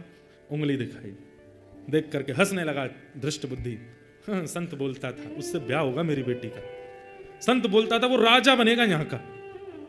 ये सब संत वंत कुछ नहीं होते, इनकी बातें ऐसी रहती हैं। और अब देखो अपनी पुत्री का ऐसे कुल में ब्याह करूंगा, और देखना फिर क्या होता है। अब हो गया पत्ता साफ। और ये गालव ऋषि, इनको तो कभी बुलाना ही नहीं अपने यहाँ, कुछ भी बोल जाते हैं। मंत्री से बड़े थोड़ी होते हैं संत ऋषियों की वाणी। यहां पर चंद्रहास जी थोड़े लंगड़ा रहे हैं, पैर में चोट है, रक्त बहुत निकला। अपने शालिग्राम जी को मुख में धर के कुछ फल आदि पा लिए थे, वहीं सो गए, एक वृक्ष के नीचे सो गए ठाकुर जी का स्मरण करके। पास में एक देश था, एक नगर था, और उस नगर का नाम था चंदनावती नगर राज्य। और उस नगर का राजा था, उसका नाम था कुलिंद राजा, उसकी पत्नी का नाम था मेधावती। ये कुलिंद राजा जो थे, इनके कोई संतान नहीं थी। इन्होंने अपने यहाँ ज्योतिषियों को बुलाया कि भाई मेरा वंश आगे चलेगा कि नहीं, मेरा कोई उत्तराधिकारी बन पाएगा कि नहीं, हम दोनों वृद्ध होते जा रहे हैं। तो ज्योतिषियों ने बताया, बोले आपका वंश तो आगे नहीं बढ़ेगा, तो फिर कुलिंद नगर का राज्य का राजा कौन होगा? तो उन्होंने देखा, बोले महाराज आपको एक यज्ञ करना पड़ेगा, और उस यज्ञ की पूर्णाहुति कलश लेकर के आपको जंगल में एक सरोवर है, वहां जाना पड़ेगा, वहां स्नान करना पड़ेगा।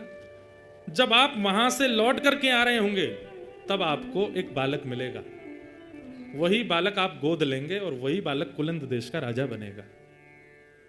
ठाकुर जी जैसे स्क्रिप्ट राइटिंग कोई नहीं कर सकता भैया। ऐसी सुंदर डायरेक्टर हो तो ठाकुर जी जैसे। हम सबकी स्क्रिप्ट लिख रखी है उन्होंने, कब कहां क्या हो जाए कुछ नहीं पता है।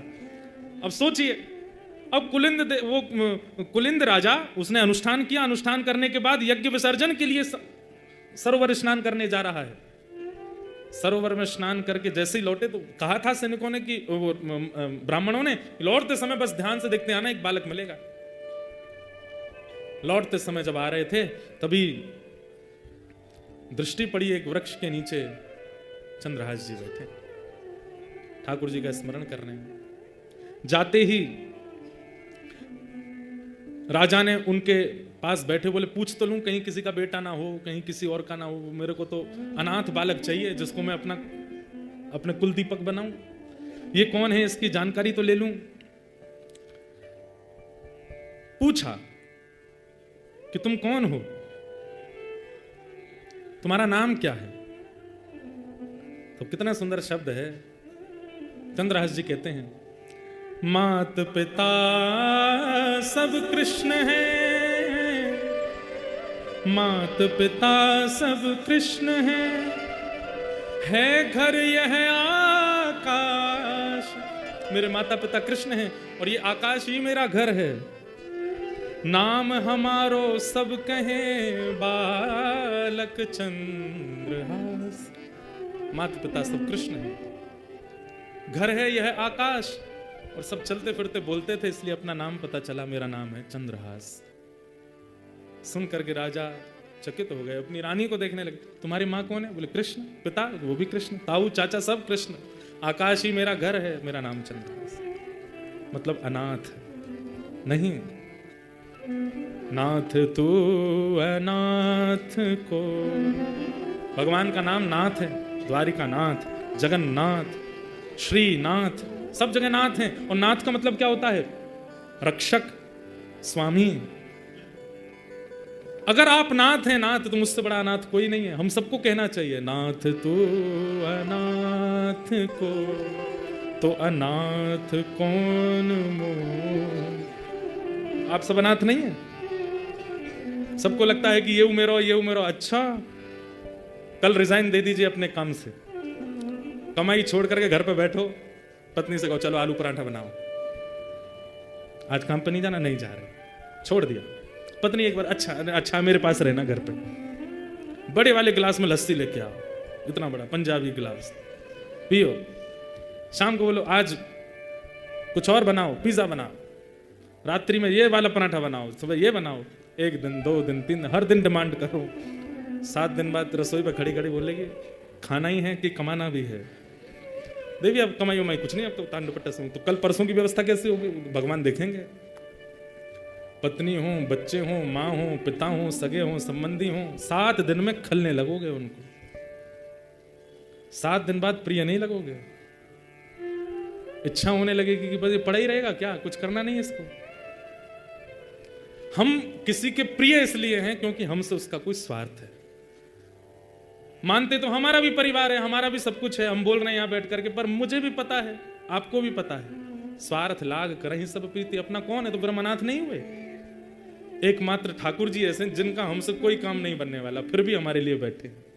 वास्तविक नाथ तो वही है। भोग मत लगाओ ठाकुर जी का, फिर भी बैठे रहेंगे आपके घर पे। वस्त्र मत बदलो ठाकुर जी को, फिर भी बैठे रहेंगे। इत्र मत लगाओ, फिर भी बैठे रहेंगे। आरती मत करो, फिर भी बैठे रहेंगे। करोड़पति हो जाओ, फिर भी बैठे रहेंगे। खाकपति हो जाओ तो भी कह देंगे कोई बात ना, मुंह तो कोने में धर के लई चल संग में। कोई तेरा साथ छोड़ दे, मैं ना छोड़ूंगा, मैं तेरे संग ही रहूंगा। तो रोड पर रहे, कुटिया में रहे, कोई यहाँ किराए पर रहे या महल में रहे, एक बार ठाकुर जी आ गए, अंतिम सांस तक नहीं छोड़ेंगे। सबसे बढ़िया संबंधी ठाकुर जी हैं, अंतिम दिन तक साथ रहते हैं। तो हम वास्तव में नाथ कौन है? वही नाथ है। नाथ तू अनाथ को अनाथ कौन मोसो, ज्यों त्यों तुलसी कृपाल चरण शरण चेरो। मुंह समान आरत नहीं, आरत हर तो सो। तू दयालु दीन हो, तू दानी हो विकारी, हो प्रसिद्ध पात की तू पाप पुंजहारी। ठाकुर जी कितना कहाँ क्या किसका सोच के बैठे कुछ नहीं पता है। चंद्रहास जी महाराज को पिताजी मिल गए, माताजी मिल गए, लेकिन देखिए कितनी अद्भुतता। मैं तो चरित्र सुन के इतना आनंदित हुआ हूं, पढ़ करके इतना सुख मिला कि आपको सुनाने में मुझे बहुत प्रसन्नता हो रही है। चंद्रहास जी से आज्ञा ले रहे हैं राजा रानी, देखो हमारे कोई संतान नहीं है, हम पास के चंदनावती देश के राजा हैं और हमको एक ब्राह्मणों ने कहा था कि हमको एक बालक मिलेगा मार्ग में, अनाथ बालक, उसको हम अपना बालक बना, उसी को हम अपनी राज्य का राजा बनाएंगे, उसी को अपना उत्तराधिकारी बनाएंगे। तुम हमारे पुत्र बन सकते हो, हम दोनों को अपने माता पिता रूप में स्वीकार करोगे, तुम जो कहोगे वो हम करेंगे। मतलब जैसे कोई लड़का लड़की का ब्याह होता है, ऐसे संबंध हो रहा है। ये सुनकर के चंद्रहास जी महाराज बोले, देखिए माता पिता तो मेरे कृष्ण हैं, उनके अलावा मैं किसी को मानता नहीं, पर आपको पुत्र की आवश्यकता है, इसलिए मैं आपकी भरपाई तो कर दूंगा, लेकिन मेरी एक शर्त है। क्या? मेरे भजन में, मेरे साधन में, मेरी सेवा में आप विक्षेप तो नहीं करेंगे, मुझे ठाकुर जी के भजन में दिक्कत तो नहीं देंगे। अरे क्यों देंगे हम दिक्कत, तुम्हारे लिए एक छोटा महल बनवा देंगे, तुम राजकुमार होगे उस देश के, प्रेम से रहना, अनेक सेवक हूं। नहीं, मुझे कोई सेवक नहीं चाहिए, मैं अकेला अपने ठाकुर जी की सेवा अपने हाथ से करूंगा, बस मुझे इतना वचन दे दीजिए, मेरी सेवा में आप विक्षेप नहीं डालेंगे तो मैं चलूं। हमें मंजूर है बालक, हम कोई तुम्हारी विक्षेप नहीं, तुम खूब प्रेम से सेवा करना, 24 घंटा लगे रहना सेवा में, बस तुम हमें स्वीकार करना। ठीक है, अगर आप मेरी भक्ति में बाधक नहीं बनेंगे तो मैं पुनः कह दूं, माता पिता तो मेरे कृष्ण हैं, पर आपका पुत्र मैं बन जाता हूं।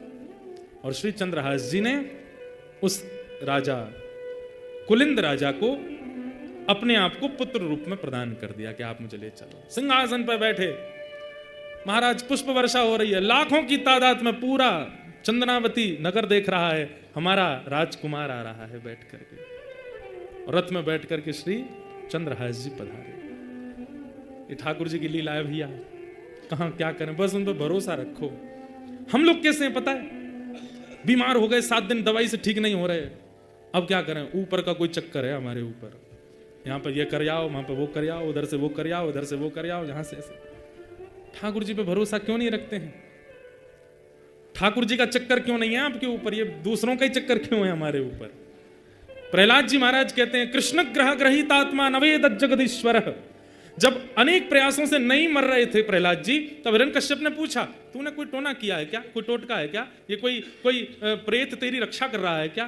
बोले पिताजी ऐसा मत कहो, कोई प्रेत नहीं है, कोई टोना टोटका नहीं है, ना तो मेरा राहु बलवान, ना मेरा केतु बलवान, ना मेरा गुरु बलवान, ना मेरा सूर्य बलवान, ये सारे ग्रह नक्षत्र सब है ही नहीं, एक ग्रह है मेरे जीवन में, क्या? कृष्ण ग्रह। चंद्रहास जी महाराज अगर दुखी हो गए होते, ठाकुर जी ने तो बचपन से ही कष्ट दिए हैं, बचपन से ही पीड़ा दी है, तो आज एक नगर के राजकुमार भी तो बन गए। बस धैर्य रखा, ठाकुर जी की हर गतिविधि पर विश्वास है कि नहीं बढ़िया ही होगा, प्रतीक्षा करो, थोड़ा धैर्य रखो, थोड़ी प्रतीक्षा करो, कुछ अच्छा होगा। रक्त तक निकल सकता, उंगली तक कट जाएगी, प्राण तक निकलने की स्थिति आ जाएगी, पर धैर्य रखो।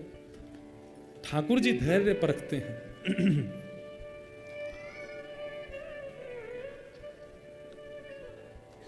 चंद्रहास जी अब चंदनावती राज्य के राजकुमार हैं।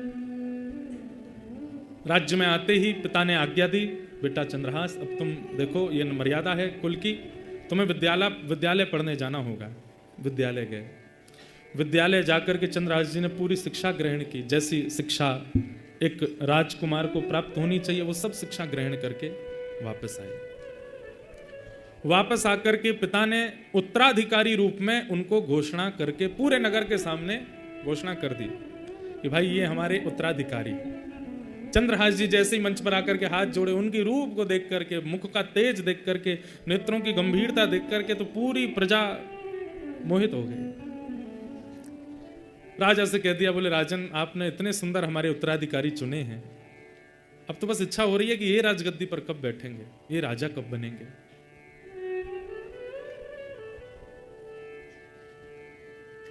अब यहां एक ठाकुर जी बहुत दिन तक सब कुछ बहुत स्मूथ नहीं चलने देते, कुछ ना कुछ तो फिर आता ही है।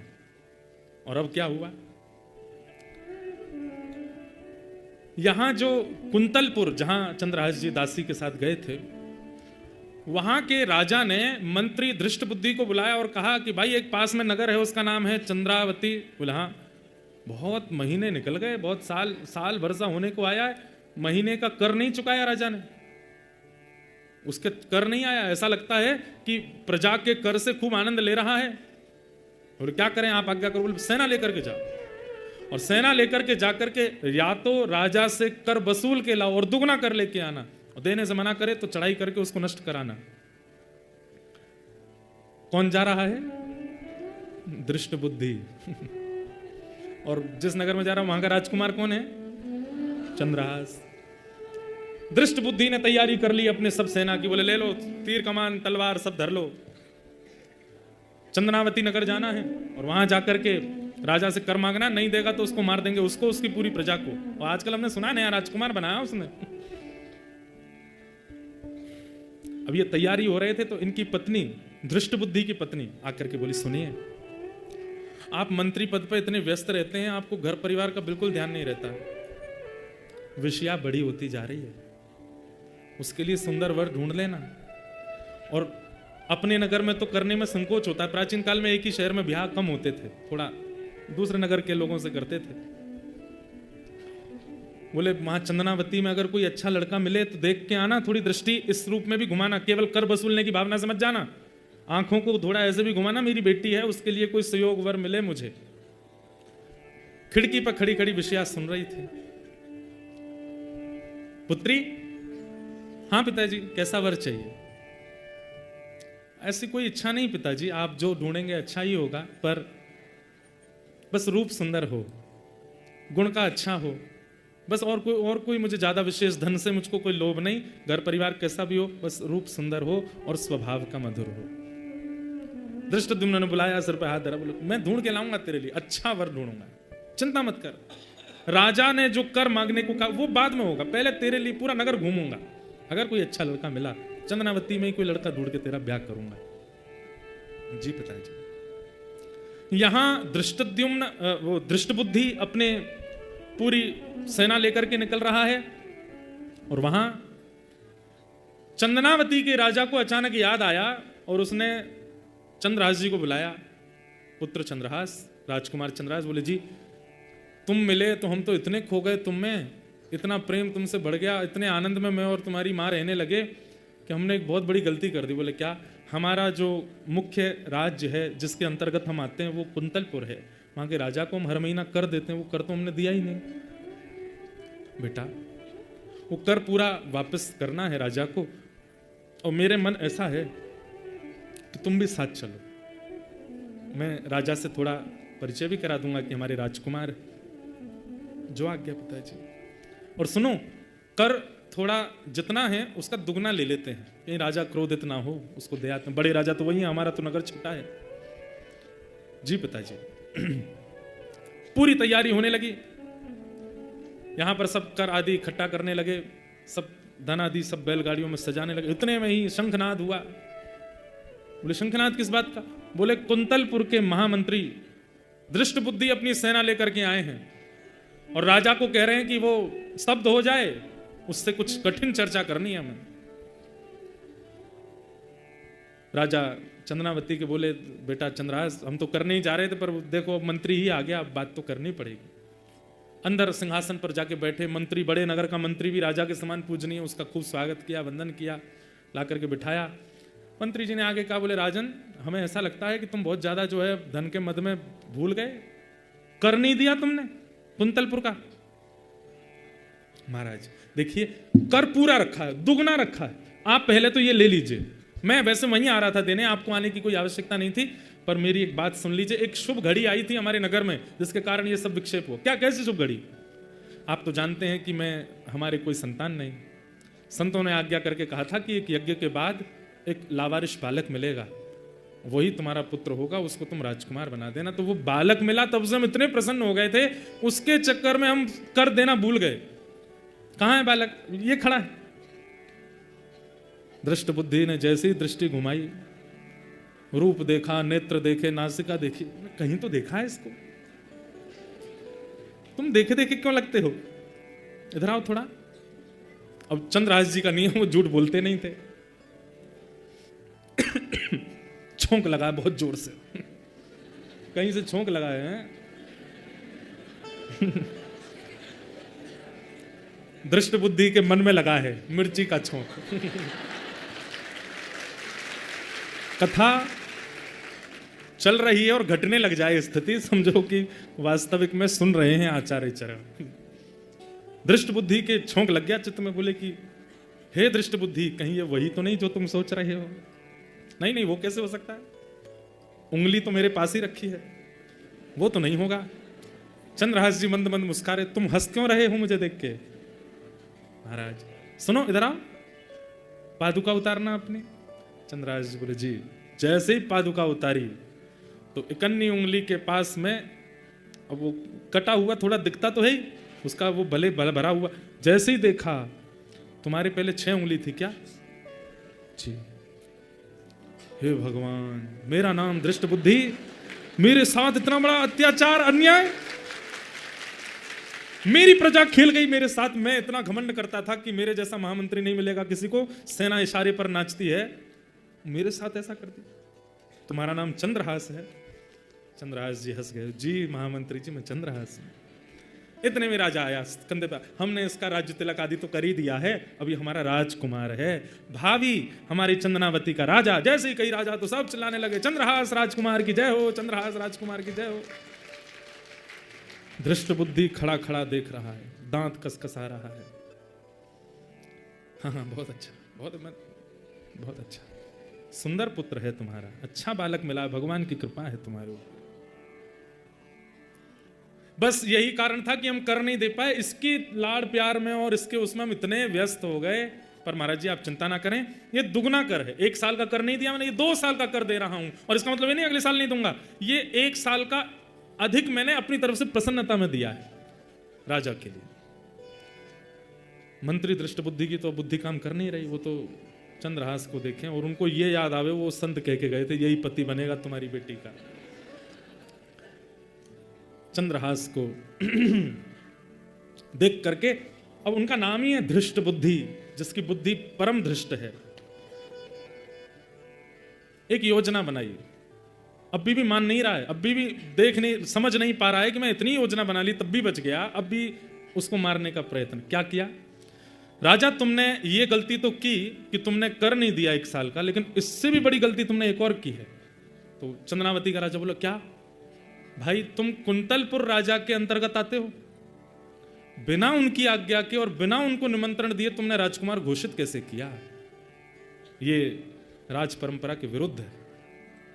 अगर उनको पता चलेगा कि तुमने उनको निमंत्रण तक नहीं दिया, उनसे पूछा तक नहीं, अरे एक विशेष राजा के नीचे जितने राजा होते हैं उन सबको अपना उत्तराधिकारी बड़े राजा से पूछ के रखना होता है। तुमने पूछा कुंतलपुर के राजा से? ये सुनते ही चंदनावती के राजा तो घबरा गए। महाराज अब आप देख लीजिए ना बात कैसे संभलेगी। मेरे लिए बहुत मुश्किल से मुझे उत्तराधिकारी मिला है और मैं इससे बहुत प्रेम करता हूं। कहीं क्रोध में आकर के उन्होंने मना कर दिया कि इसकी राजकुमारिता निरस्त करो और हम जो कहेंगे वो राजकुमार, वो मुझसे सहन नहीं होगा, इसी को राजकुमार रहने दीजिए, आप मेरी थोड़ी सहायता कर दीजिए। मंत्री दृष्ट बुद्धि बोले, मैं तो तुम्हारा मित्र हूं ना, तुम्हारी सहायता ही करूंगा। अब एक काम करते हैं। बोले क्या? मैं एक पत्र लिखता हूं और पत्र लिख करके चंद्रहास को दूंगा, तुम मत जाना, तुम जाओगे तो राजा को क्रोध ज्यादा आएगा। और वो पत्र लेकर के चंद्रहास जाएगा कुंतलपुर, और वहां राजा के पास नहीं जाना, सीधे मेरे पुत्र माधव के पास जाना। माधव को मैं पत्र में लिख दूंगा कि वो बात पूरी संभाल लेगा, और ये जो तुमसे थोड़ा सा अपराध हुआ है इसके लिए राजा तुमको क्षमा करे। माधव से बहुत प्रेम करते हैं राजा हमारे। अब मैं तो यहाँ हूं, मुझे तो कर पूरा गिनती करवानी है, उसके बाद ही जा सकता हूं, तब तक मैं जा नहीं सकता कुंतलपुर, तो मुझे तो यहीं रहना पड़ेगा। तुम चंद्रहास को भेजो और मैं पत्र लिख देता हूं। पत्र लिखा और चंद्रहास से कहा, पत्र में लिख देता हूं, इस पे ऊपर मोहर लगाऊंगा, खुलना नहीं रास्ते में, सीधे जाके मेरे पुत्र माधव को देना। मैं क्यों पढ़ूंगा आपका पत्र, आप लिख दीजिए। पत्र में लिखा, माधव मैं तुम्हारा पिता दृष्ट बुद्धि बड़े होश और हवास में लिख रहा हूं कि जो पत्रवाहक तुम्हारे सामने पत्र लेकर के आया है ये तुम्हारा विशेष शत्रु है। इसके रूप पर आकृष्ट मत हो जाना, इसके गुण पर आकर्षित मत हो जाना, इसकी बोली चाली तुमको बहुत लुभाएगी, इसकी बातों में तुम बिल्कुल इसके चक्रव्यूह में फंस जाओगे। लेकिन पुत्र, ये तुम्हारा और तुम्हारे पिता का महान द्रोही है। बिना कोई संकोच करे और बिना मेरी प्रतीक्षा करे, बिना किसी से पूछे योजना बना करके इसको विष दे देना। नीचे अपना सिग्नेचर कर दिया, दृष्ट बुद्धि, और लिख करके उस पर सील लगा दी, ऊपर स्टैंप लगा करके ऊपर लिख दिया प्रिय माधव। चंद्रहास इधर आओ, खोलना नहीं इसको। नहीं, मैं क्यों खोलूंगा, लेके जाओ और सीधे मेरे पुत्र माधव के पास जाना, जाकर के उसको दे देना, वो सब बात संभाल लेगा। राजा मैंने संभाल ली तुम्हारी। अरे मंत्री जी आप तो बड़े हमारे कृपालु, कितनी कृपा आपकी हमारे ऊपर है। निकल पड़े चंदनावती से। रात्रि में एक घोड़े पर बैठ करके परम भक्त श्री चंद्रहास जी रास्ते भर कीर्तन करते जा रहे हैं, ठाकुर जी का स्मरण करते हुए जा रहे हैं, बड़े भाव से ठाकुर जी को याद कर रहे हैं। रात भर हो गई चलते चलते, सुबह पहुंचे कुंतलपुर। बहुत सुंदर कथा है बंधुओं, भाव से सुनो, ठाकुर जी कैसी कृपा करते हैं। कुंतलपुर जैसे पहुंचे तो ये तो इनका पुराना नगर था ही, बचपन की सारी यादें आ गई। मेरी माँ मुझे लेकर के यहाँ आई थी, यहाँ पे हम लोग रहे थे, ये मंत्री जी का घर है, यहाँ पे हम खाते थे, यहाँ पे खेलते थे, सब मन में घूमने लगी बातें। दृष्ट बुद्धि ने विचार किया, चंद्रहास जी ने विचार किया, सुबह सुबह का समय है, अभी तो सब भोर में जग रहे होंगे, अभी सीधे माधव के पास जाना, मुझे लगता है कि वो भी स्नान ध्यान कर रहा होगा, अभी क्या सीधे उसके पास जाता हूँ, ये पास में बगीचा है, यहाँ पर रुक करके थोड़ा अपने ठाकुर जी की सेवा कर लूँ, स्नान ध्यान कर लूँ और सेवा आदि करके फिर चलेंगे माधव के पास। बगीचे में पहुंचे, जाके स्नान किया, सरोवर में जल लेकर के अपने मुख से ठाकुर जी निकाले, सेवा करी, सेवा आदि करके ठाकुर जी को बढ़िया प्रसाद भोग लगाया फलों का। फल पा लिए तो चंद्रहास जी रात भर सोए नहीं, घोड़ा चलाए थे तो थोड़ी थकान सी लगी उनको। अपनी पाग उतार के नीचे रखी, पाग के ही जैसे ऐसे पाग बांधते हैं तो एक पाग के छोर में ही वो पत्र रखा था, रख दिया। अपने हाथ के तकिया लगा करके ठाकुर जी के ऊपर एक उंगली रख के मेरे पास रहे, उस भाव से सो गए। गहरी नींद आ गई चंद्रहास जी को। चंद्रहास जी यहां गहरी नींद में सोए और आज परम पावन कोई देवी का दिवस था, उस बगीचे में देवी का मंदिर था। देवी पूजन करने के लिए विषया वहां पर आई, दृष्ट बुद्धि की बेटी।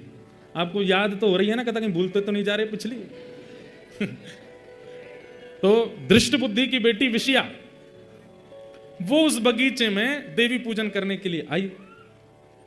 देवी पूजन करने के लिए सब सखियों के साथ में आई थी। ये देवी मंदिर में ही मिलते हैं सबको। रुक्मणी जी को कृष्ण मिल गए देवी मंदिर में, सीता जी को राम जी मिल गए देवी अर्चना में, आज कात्यायनी महामाई, हमारे यहां तो कहते गोपियां भी तो देवी आराधना करती, तभी तो रास बिहार हुआ। योग मायाम उपाश्रित।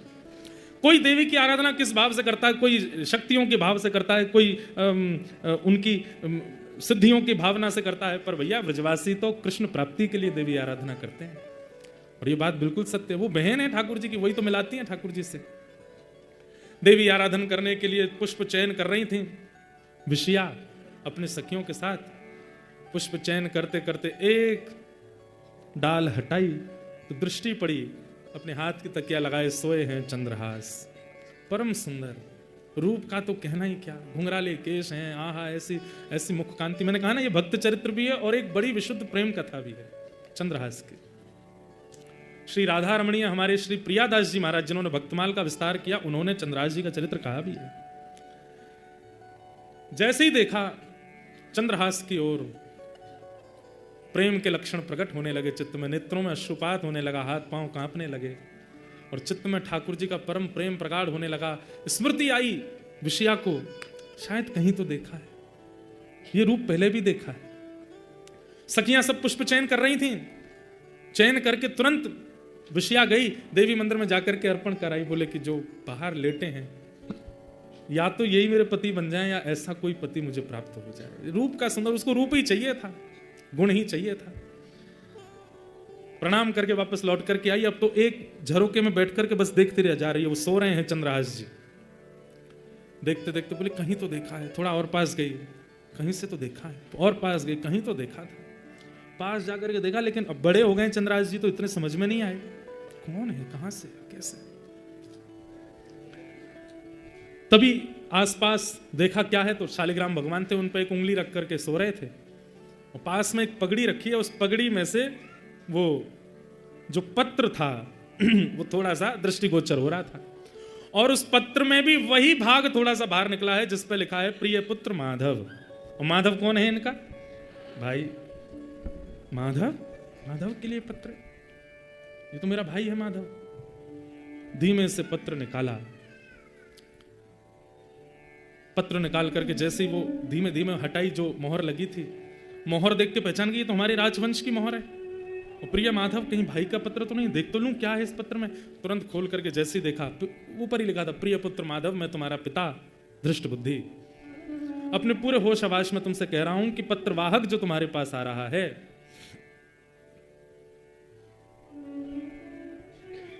ये तुम्हारा शत्रु है, और तुम बिना किसी विचार के, बिना किसी चिंतन के मेरी प्रतीक्षा मत करना, इसको विष दे देना, मेरा प्रतीक्षण मत करना। एक थोड़ी सी सुधार करने वाली बात अभी अभी याद आई। वो भाई का नाम माधव नहीं मदन था। क्या नाम था? मदन। वो क्यों समझ में आई बात? क्योंकि संस्कृत में पत्र लिखा था और उसमें ये भाव, जब विषया पढ़ रही है अपने पिताजी का पत्र, तो प्रिय पुत्र मदन, मैं तुम्हारा पिता दृष्ट बुद्धि पूरा पत्र लिख रहा हूं, इसको ध्यानपूर्वक पढ़ना, मेरी प्रतीक्षा मत करना, इस पत्र को पढ़ करके ऐसे ऐसे कर। तो वो जब पढ़ रही थी तो उन्होंने पहले पत्र की पंक्ति देखते ही सोचा पिताजी गए हैं मेरे लिए वर ढूंढने के लिए, हो सकता है उनको वर मिल गया है और उसी वर के संकेत भाई को भेजा है। तो जहां पर लिखा था कि मदन, ये जो पत्रवाहक आया है तुम्हारा शत्रु है, तो मदन का एक अर्थ होता है कामदेव, और कामदेव यानी कि बहुत सुंदर है कामदेव, उस काम का शत्रु कौन है? उसकी सुंदरता को नष्ट करने वाले श्री कृष्ण है। तो मदन का शत्रु मतलब कि भाई कामदेव को भी लज्जित करने वाला जो ये पत्रवाहक सुंदर आया है, इसको तुम विष प्रदान कर देना, बिना मेरा चिंतन किए, बिना मेरी प्रतीक्षा किए इसको विष दे देना। तो विषया ने सोचा ये पिताजी ने पत्र लिखा है भैया को बताने के लिए कि जो पत्रवाहक है ये मेरे लिए सुंदर वर है, जिसकी सुंदरता कामदेव को भी लज्जित करने वाली, और है ही इतने सुंदर हैं। पर जल्दी जल्दी में पिताजी ने विषया की जगह विष लिख दिया है। विष दे देना। पिताजी ने जल्दी जल्दी में विषया की जगह विष लिख दिया है। पर भैया के पास ये पत्र मैं लेके जाऊंगी तो बात अलग जाएगी, इनको ही जाना चाहिए, पर मैं इसको कैसे ठीक करूं? काली स्याही से लिखा है। तुरंत विषया ने एक नुकीली कुछ सीख निकाली और अपने आंखों का काजल लेकर के उस पर लगाया, सीख पर। वो संस्कृत में पूरा लिखा था, विषयस्मयी प्रदायतम। अगर प्रदायतम करें तो इसका अर्थ होगा इसको विष दे दो। अब उन्होंने सोचा कि विषयस्मयी को विषयामयी कर दूं तो मतलब मैं हो जाऊंगी। तो उन्होंने क्या किया, विषयास्मयी प्रदातव्या, एक आ की मात्रा पीछे लगाई, एक आ की मात्रा आगे लगाई अपने आगल के आंख के अंजन से, और पत्र का पूरा अर्थ बदल गया। पत्र का अर्थ क्या हो गया कि हे प्रिय पुत्र मदन, ये जो पत्रवाहक तुम्हारे सामने आए हैं ये मदन का शत्रु है, यानी कि मदन मतलब कामदेव को भी लज्जित करने वाली इसके रूप है। तुम मेरी प्रतीक्षा मत करना, मेरे आने का चिंतन मत करना, मेरे आने की खबर मत देखना। जितना जल्दी हो सके बिना किसी से पूछे विचारे, किसी को बिना बताए तुरंत इसको विषया प्रदान कर देना, इससे विषया का ब्याह कर देना। विषया कर दिया। विषया करके तुरंत वो लेके और कहीं से कुछ गर्म सा कुछ लाई, उससे वो जो मोहर थी उसको थोड़ा पिघला करके और उसको पुनः लगा करके मोड़ मरोड़ करके फिर से पाग में धर के और विषया बलैया लेकर के भाग गई वहां से। बढ़िया होगा। जाके भैया से बोले भैया जल्दी तैयार हो जाओ। क्यों? कोई आ गया तो मेहमान, तैयार रहो। ठाकुर जी की लीला अद्भुत है। यहां थोड़ी देर बाद चंद्रहास जी की नींद खुली। नींद खुलने के बाद देखा सूर्य खूब ऊपर आ गए। बोले अरे बहुत लंबा सोया मैं तो। पाग देखी, अपनी पाग में पत्र आदि सब रखा था, उसको और संभाल के पाग वाग पहनी, ठाकुर जी मुंह में धरे गाल में, और अपना सब व्यवस्थित करके तुरंत घोड़े पर बैठे और टप टप करते पहुंच गए महाराज मंत्री धृष्ट बुद्धि के घर पर। मदन ने देखा घोड़े पर बैठ करके परम सुंदर परम प्रवीण कोई आया है। आते ही उसको देखा, बोले कहीं तो देखा है, कहीं तो देखे हो तुम, कौन हो भैया? अरे मदन भैया मुझे भूल गए, आपको पूरी नगरी मंत्री पुत्र कहती है, बचपन में एक आपका सखा था दासी पुत्र उसको सब कहते थे। अच्छा चंद्रहास? बोले हाँ भैया चंद्रहास। अरे भैया तुम्हारे संग तो बहुत खेले हम, इधर आओ, हृदय से लगा लिया। बोले तुम तो पहचान में ही नहीं आए। बोले भैया बस सब आयु बढ़ गई, लेकिन बहुत अच्छा लगा कि आप मुझे मिल गए। अरे तुम तो बचपन में ऐसे ही रहते थे, आज बड़े सुंदर लग रहे हो, बड़े मधुर लग रहे हो, तुम्हारा रूप आकांति सब बिल्कुल बढ़िया, और ये राजकीय वस्त्र पहन के कैसे, क्या खबर? चंद्रहास जी ने सब बताया। बोले ऐसे ऐसे मैं तो वहां चला गया था, वहां पर एक राजा ने मुझको गोद ले लिया और अपना राजकुमार। अरे तुम राजकुमार बन गए? जी बड़े बड़े पधारे भैया, बताओ कैसे आगमन हुआ? बोले हमारे नगर चंद्रावती में पूज्य पिताजी पधारे हैं, दृष्ट। हाँ हाँ पिताजी चंद्रावती तो गए? बोले हाँ, तो उन्होंने पत्र भेजा है आपके लिए, ये पत्र है। पत्र खोल करके तुरंत वो हटा करके पत्र खोल करके, प्रिय पुत्र मदन, तुम्हारे सामने जो खड़ा है पत्रवाहक, ये मदन का शत्रु है, काम को लज्जित करने वाला है। इसकी सुंदरता पर, इसकी भाव पर, इसके सब पर मदन मोहित होता है। इसलिए ठाकुर जी को मदन मोहन कहा जाता है, क्योंकि काम भी मोहित होता है उनके रूप पर। तुम इसके रूप को देख करके मेरी प्रतीक्षा मत करना, मेरे आने का विचार मत करना, मैं आऊं तभी सब काम हो, ऐसा कोई भाव मन में मत रखना। मेरे आने से पहले ही बिना किसी को बताए, बिना खबर दिए, बिना निमंत्रण दिए विषया को इसको प्रदान कर देना। अब पत्र देखते जा रहे हैं, सामने देखें मदन के नेत्र सजल हो गए। बोले मेरे जीजाजी खड़े हैं सामने। दौड़ करके गए, तो सबको तो नहीं बताना, माँ को तो बताना। माँ माँ माँ सुनो। बोले हाँ क्या हुआ? हमारी बहन के लिए सुंदर वर मिला है माँ। कहाँ है? पिताजी ने लिख करके भेजा है, विषया को दे दो, और कह रहे मेरी प्रतीक्षा मत करना, तुम विवाह कर दो विषया का। कहाँ है? जमाई राजा का। बोले द्वार पर खड़े। बाहर आकर के देखा तो बाहर चंद्रहास जी खड़े थे, हाथ जोड़े। हाँ बारी जाऊं, कितने सुंदर हमारे जमाई राजा। लाला जल्दी कर। विषया को बोला, विषया जल्दी आओ। बिटिया तुम्हारी शुभ घड़ी आ गई, देखो सुंदर पति आए हैं। देखा भी नहीं विषया, मुझे मंजूर है माँ, करा दो करा दो, अब देरी मत करो। पिता बेटी एक बात लेकिन कष्ट की है। बोले क्या? पिता ने कहा है कि वो नहीं आ पाएंगे। कोई बात नहीं माँ, आते रहेंगे पिताजी, आप तो मेरा ब्याह कराओ जल्दी। ये कथा नारद जी सुना रहे हैं और अर्जुन और कृष्ण बैठ करके सुन रहे हैं, ठाकुर जी सुन रहे हैं बैठ करके चंद्रहास का चरित्र।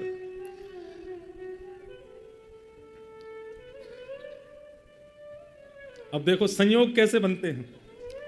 बेटा किसी को तो नहीं बताना, मैं हूं, तुम हो और विषया है और जमाई जी हैं, बस हम ये ब्याह कर लेंगे, लेकिन ब्याह पढ़ाने वाले पंडित जी तो चाहिए।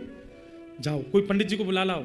अब ये मदन जैसे ही निकल रहा था घर से, इतने में गालव ऋषि आ गए सामने, जो कह के गए थे कि इनका ब्याह होगा। हे ऋषिवर। बोले जी मेरी पुत्री की कुंडली देख करके बता दीजिए, उसका ब्याह नक्षत्र कौन सा, जल्दी करना, जितना जल्दी हो सके करना है। पिताजी ने आज्ञा करी है, जितना जल्दी हो सके विषया दे दो। गालव ऋषि भीतर आए, मंद मंद मुस्कुरा रहे थे, सब जानते तो थे। कुंडली देख करके बोले हमारी बात सुनिएगा ध्यान से। माता जी बोले हाँ बताइए। बोले आपकी पुत्री, इसका ब्याह अगले एक घड़ी के अंदर नहीं हुआ, अगर 24 मिनट के अंदर नहीं हुआ तो आगामी 24 वर्ष तक इसके लिए वर नहीं मिलेगा।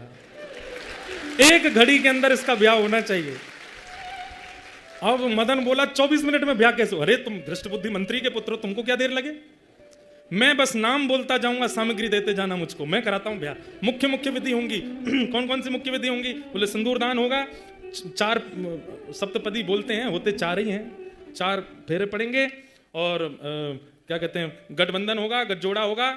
और अब पिताजी तो है नहीं, तो माताजी एक हाथ से माँ बन के एक हाथ से पिता बन के दोनों को आशीर्वाद दे देंगे। मैं ऋषि हूं, मैं दोनों को आशीष दे दूंगा, अग्नि प्रज्वलित होगी। और अब देखो तुम समय गवा रहे हो, दृष्ट बुद्धि के पुत्र मदन, तुम तो केवल लगे रहो, मैं सामग्री मांगू देते जाना, आप लगिए। पिताजी तुरंत कहा विषया जिन वस्त्रों में हो उनमें ही आ जाओ। विषया बोली मैं पहले ही तैयार बैठी थी, मुझे पता था होना है। यहां चंद्रहास जी महाराज बोले मैं तो ऐसे ही आया हूं, माता पिता मेरे नए नए बने हैं, उनको तो बता, कोई नहीं बताना, बैठो। मुझे नहीं पता था कि दृष्ट बुद्धि मुझसे इतना प्रेम करते हैं कि पत्र में लिख के भेज देंगे ब्याह कर दो। गालव ऋषि बड़े प्रसन्न हैं। यहाँ ठाकुर जी और अर्जुन बड़े उछल उछल करके आनंद कर रहे हैं। नारद जी कथा सुना, वाह जय हो, आनंद आ गए, आनंद आ गए। अर्जुन बोले आनंद क्या, ये सब रचना तो आपकी है, खुद ही खुश हो रहे हो सुन सुन के। गालव ऋषि बोलते जा रहे हैं, मंत्र पढ़ते जा रहे हैं। हाँ अब भाई सुपारी लाओ, चल। एक हाथ से लेता है, दूसरे हाथ से देता है मदन, लेते जाओ आप, अक्षत लीजिए, रोली लीजिए, चावल लीजिए, ये डलवाओ वो डलवाओ। और महाराज 4 पदी हो गई, सिंदूर दान हो गया, गठ जोड़ा कर दो, दोनों के गठबंधन जोड़ा कर दिए, जयमाल आदि जो भी करनी सब हो गई। माता जी खड़ी हो जाएं, इनके चरण स्पर्श कर लो, अब ऋषि के आशीर्वाद ले लो। बोले देखो मैं पहले नहीं बताया क्योंकि विलंब हो जाता, पर अब जिस घड़ी में तुम्हारी बहन का ब्याह हुआ है, तुम्हारे बहन अब सदा सर्वदा के लिए इसका सुहाग अजर रहेगा। ये जो तुम्हारे जीजाजी है ना, ये मृत्यु को प्राप्त नहीं होंगे। बोले ऐसे कैसे मृत्यु को प्राप्त नहीं हो, तो तुमको क्या करना है, ऐसे कैसे नहीं होंगे, तो नहीं होंगे, नहीं होने चाहिए, तुम्हारी बहन सदा सुहागन बनी रहे। और दूसरी बात, अभी तो ये दूसरे देश के राजकुमार हैं, परंतु भविष्य में जिस नगर के तुम मंत्री के पुत्र हो, ये वहीं के राजा बनेंगे, ये इसी नगर के एक दिन राजा बनेंगे। ठाकुर जी कैसी लीला करते। भागवत जी में ठाकुर जी कहते भी हैं कि संसार के लोग कठपुतली की तरह हैं। हमें लगता है कि वो रो रहा है, वो हंस रहा है, वो अमीर हो गया, वो गरीब हो गया, वो श्रेष्ठ हो गया, वो अश्रेष्ठ हो गया, पर वास्तविकता है कि ठाकुर जी सबको नचा रहे हैं। पर कठपुतली जैसे उंगली चलावे नचाने वाला वैसे नाचती रहे तो कठपुतली अच्छी है, पर ठाकुर जी उंगली घुमा रहे हैं और कठपुतली अपनी तरीके से चले तो ठाकुर जी फिर धागा तोड़ देते हैं, तो अपने आप ही रह ले। तो ये नहीं करना है। ठाकुर जी अगर चाह रहे हैं कछु करनो, कछु बिगाड़नो, कछु सवारनो, तो करन दो। अपनी बुद्धि विवेक से उस स्थिति में कैसे बचा जाए, ये सब प्रयास सबको करना चाहिए, पर बहुत हाथ पैर नहीं मारने चाहिए। कई लोग जीवन की विषम परिस्थितियों में इतने व्याकुल हो जाते हैं, इतने ज्यादा व्याकुल हो जाते हैं, वो कोई तरीका नहीं छोड़ते उस परिस्थिति से निकलने का। मंत्रियों को फोन करो, इसको फोन करो, बाबा जी के पास जाओ, वहां पर नारियल बांधे आओ, वहां पर धागा बांधे आओ, कहां तक कहें। अपने संप्रदाय मजहबों को छोड़ के दूसरों के यहाँ भी चले जाते हैं, कैसे भी इस स्थिति से निकले बाहर। नहीं, फिर ठाकुर जी कठपुतली से अपना धागा तोड़ देते हैं। तो फिर ठीक है, तू अपने आप ही कर जो तो को करना।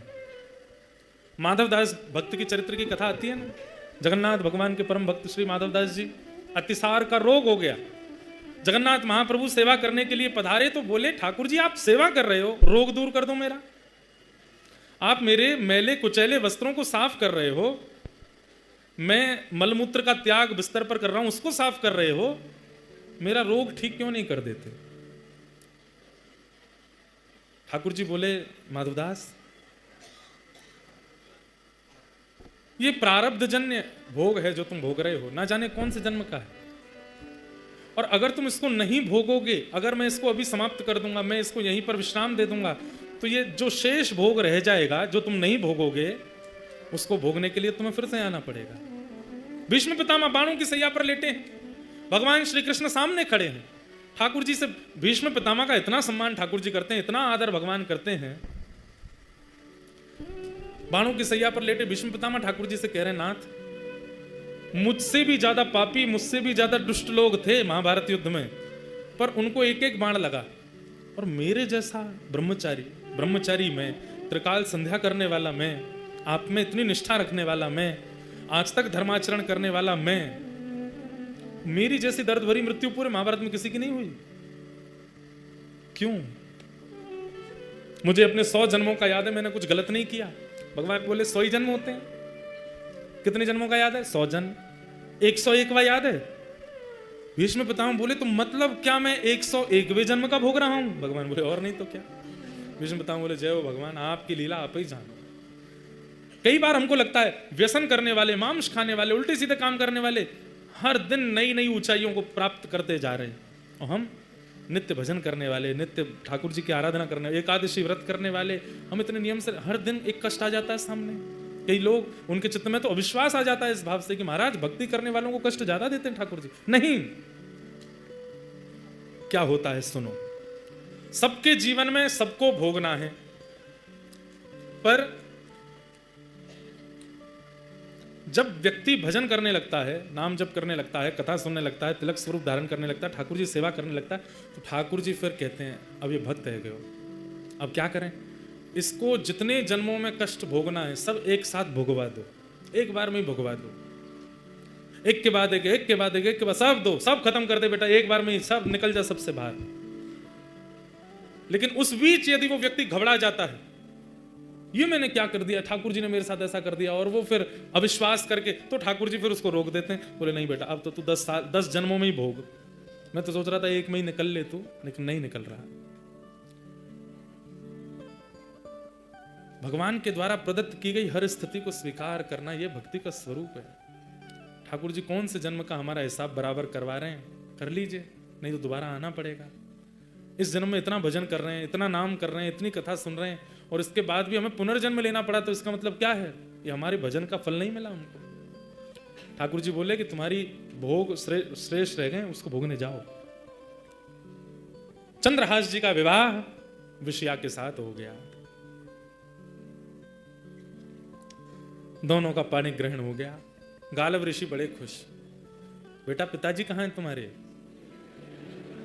बोले पिताजी ने तो आज्ञा करी थी, पिताजी तो वहां हैं, चंदनावती नगर गए हैं कर लेने के लिए, उन्हीं का पत्र आया था कि विवाह कर दो, विषया दे दो, पत्र दिखाओगे मुझे? पत्र देखा तो विषया शब्द जैसी देखा, समझ गए, बोले विष की आज्ञा है, पर नाथ की कृपा विषया हो गया, बहुत अच्छा। गालव ऋषि वहां से चले गए, पूरे नगर में हवा की तरह बात फैल गई कि विषया कन्या वो सबसे सुंदर थी नगर में, उसका ब्याह हो गया, गुपचुप ब्याह हो गया। लोग बाग पूछने के लिए आए, तो अब मैया बैठी द्वार पे सबको बता रही है, अरे मैं क्या बताऊं, हमारे पतिदेव गए वहां, वहीं से लड़का देख लिया, लड़के के हाथ ही पत्र भेज दिया, बोले तुरंत ब्याह कर दो, वो तो आने में उनको दिन लगेंगे थोड़े, और सब ब्याह हो गया। सब लोग बोले बहुत बढ़िया। 2, 4, 5 दिन हो गए, यहाँ पर घर जमाई बन के बैठे हैं चंद्रहास जी, घर में खूब सेवा चल रही है, खूब प्रसन्नता प्रेम से रह रहे हैं। 5-6 दिन बाद वहां जब कर की गिनती पूरी हो गई, तो पिता दृष्ट बुद्धि निकले और रस्ते में सोचते जा रहे हैं अब आएगा आनंद।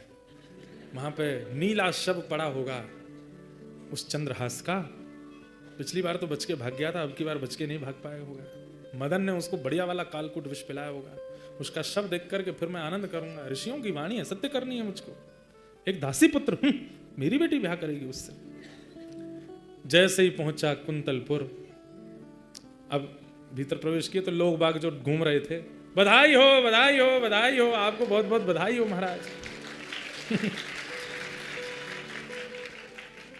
काय बात की बधाई, क्या हुआ भैया, तुम सब लोग बधाई क्यों दे? अरे क्या सुंदर वर भेजा आपने विषया के लिए, हम तो बचपन से सोचते थे इतनी सुंदर है विषया, उसके लिए सुंदर वर कैसे मिलेगा, दृष्ट बुद्धि जी को इतना सुंदर वर तो नहीं मिल सकता, पर आपने भी बिल्कुल ये समझिए नहेले पे दहला दिया, और आपने बहुत अच्छा किया जो आपने ये कह दिया कि मेरी प्रतीक्षा मत करना।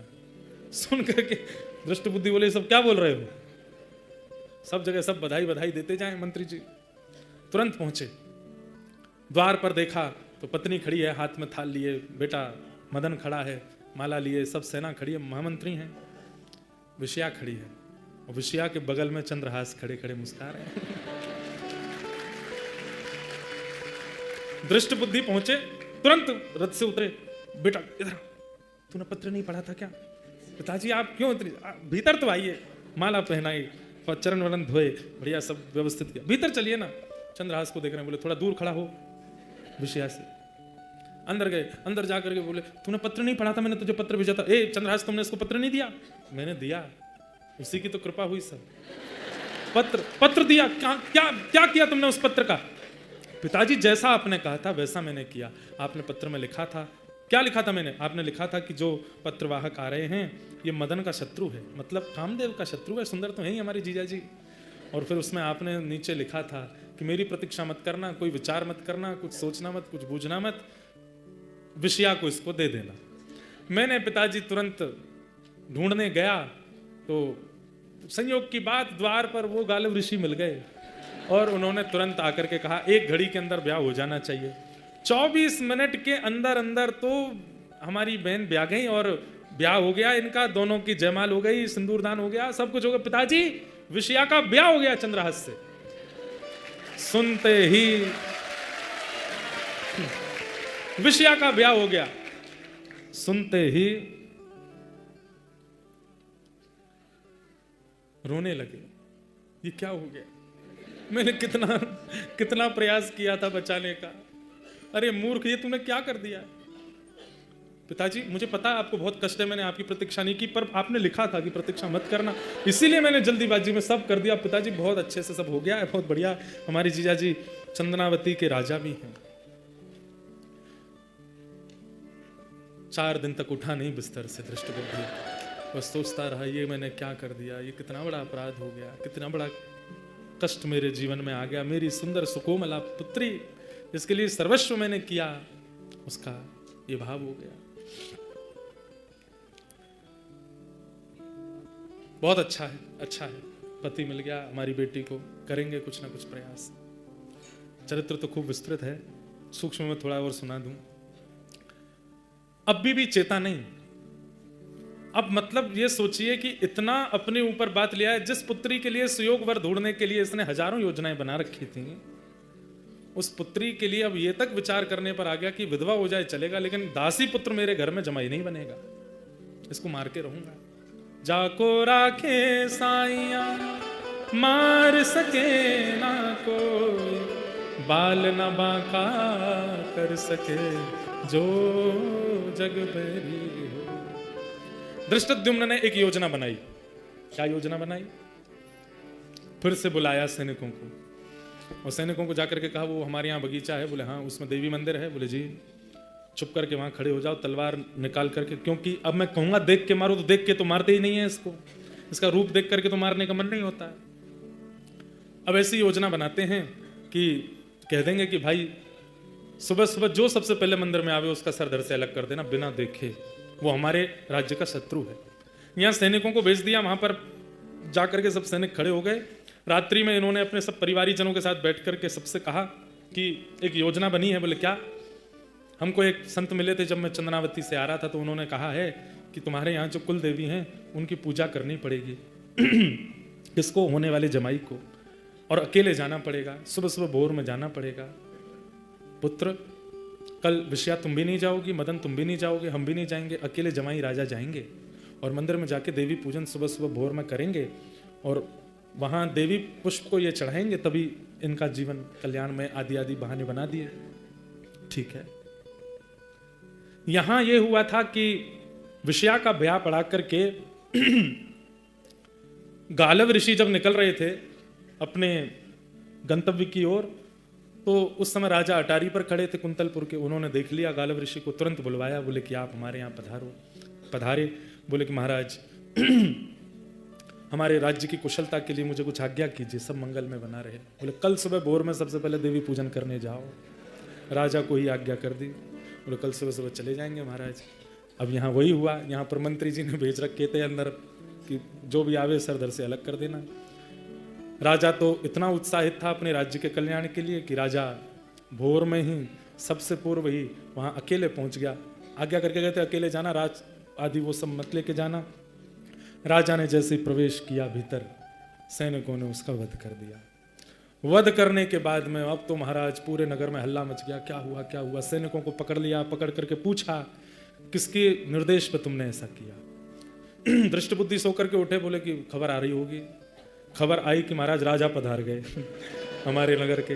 पूछा अरे राजा कैसे चले? मंत्री हूं मैं। तो बोले कि सुबह सुबह देवी पूजन करने गए थे, वहां पे सर धड़ से अलग कर दिया। सिर पकड़ के बैठे, भगवान ये क्या हो गया? ये तो बहुत बड़ा अनर्थ हो गया। सैनिकों से पूछा गया कैसे मारे गए राजा? किसने कहा था तुमको? इशारा कर दिया दृष्ट बुद्धि। दृष्ट बुद्धि को पकड़ लिया, बंदी बना लिया। क्या करें कैसे करें? हमारा देश तो अब राजविहीन हो गया। मंत्री जी को तो बंधक बना लिया, दृष्ट बुद्धि को। पर सब लोगों ने चंद्रहास जी को जब देखा तो राजा मरे, तो इतने सारे राजा भी वहां इकट्ठे हुए। सब लोगों से पूछताछ की गई कि आप लोग क्या विचार करते हैं, कौन राजा होना चाहिए? तब चंद्रहास जी की ओर देख करके सब लोगों ने उनको चुन लिया और कहा कि यही राजा हमारे कुंतलपुर के होने चाहिए। और वे राजा बने। राजा बनने के बाद में उन्होंने खूब भाव से अपने देश का, अपने नगर का संचालन किया। खूब प्रेम से उन्होंने आनंद के साथ में सबका निर्वहन किया। तत्पश्चात आज अर्जुन के घोड़े उन्होंने हरण कर लिए। नारद जी महाराज कथा सुना रहे हैं और कथा सुनाते हुए कह रहे हैं घोड़े हरण करने का कारण कोई और नहीं है, कारण केवल एक है, इतने वर्ष हो गए ठाकुर जी मिले नहीं हैं। तो अर्जुन के घोड़े हैं ये जानकर के उन्होंने बंदी बना लिए, उन्होंने हरण कर लिए कि ठाकुर जी के मित्र हैं, इनके बहाने ठाकुर जी मिल जाएंगे। अर्जुन अब तुम भी यहाँ हो, ठाकुर जी बगल में हैं, ठाकुर जी का हाथ पकड़ करके वहाँ राजभवन में बैठे हैं, चंद्रहास ठाकुर जी से मिलवा दो। अर्जुन ठाकुर जी का हाथ पकड़ करके लेके गए चंद्रहास राजा के यहाँ, और जैसे ही भवन में प्रवेश किया, आहा नील वर्ण की कांति, गौर वर्ण के अर्जुन अपना हाथ में ठाकुर जी को लेकर के आ रहे हैं। चंद्रहास राज गद्दी पर बैठ करके देखते हैं, जैसी दृष्टि डालते हैं ठाकुर जी को देख करके आनंदित हो जाते हैं, चरणों में लिपट जाते हैं, भगवान चंद्रहास को हृदय से लगाते हैं। ये पहली बार ऐसा अनुभव हुआ, कथा सुनकर के भक्त को भगवान के दर्शन हुए, पर कथा सुन के भगवान ठाकुर जी के पास भक्त के पास गए हैं। ऐसे भक्त चंद्रहास को हम बारंबार प्रणाम करते हैं। बोलो भक्त वत्सल भगवान की, श्री गिरिराज धरण की, श्याम सुंदर श्री यमुने महारानी की, प्यारे गिरधर लाल की, पूछरी के लौटा की, हुक हुक प्यार। ये बहुत बढ़िया श्री दंडी स्वामी जी महाराज की सिद्ध पीठ की। खूब भाव से आज यह चरित्र पूर्ण हुआ। अभी कम से कम 2 दिन का चरित्र और है, और भी कई लीलाएं बीच में हैं मधुर मधुर। इतनी जल्दी राजा पदवी पर नहीं बैठे, और भी बीच में कई योजनाएं बनाई थी, उन सबको हमने प्रणाम मात्र किया है। श्री दंडी स्वामी महाराज जी के चरणों में यहाँ सेवा करने के लिए आने का मुझे अवसर मिला, ये मेरा परम सौभाग्य है। हमारे मंदिर के जितने भी सेवा अधिकारी हैं, सेवा करने वाले जितने भी वैष्णव हैं, सबको हम अपने हृदय से प्रणाम करते हैं। आपने ये कृपा की। बस महाराज जी के चरणों में जाते जाते एक भाव कहना चाहते हैं। तेरी शरण में आके मैं धन्य हो गया,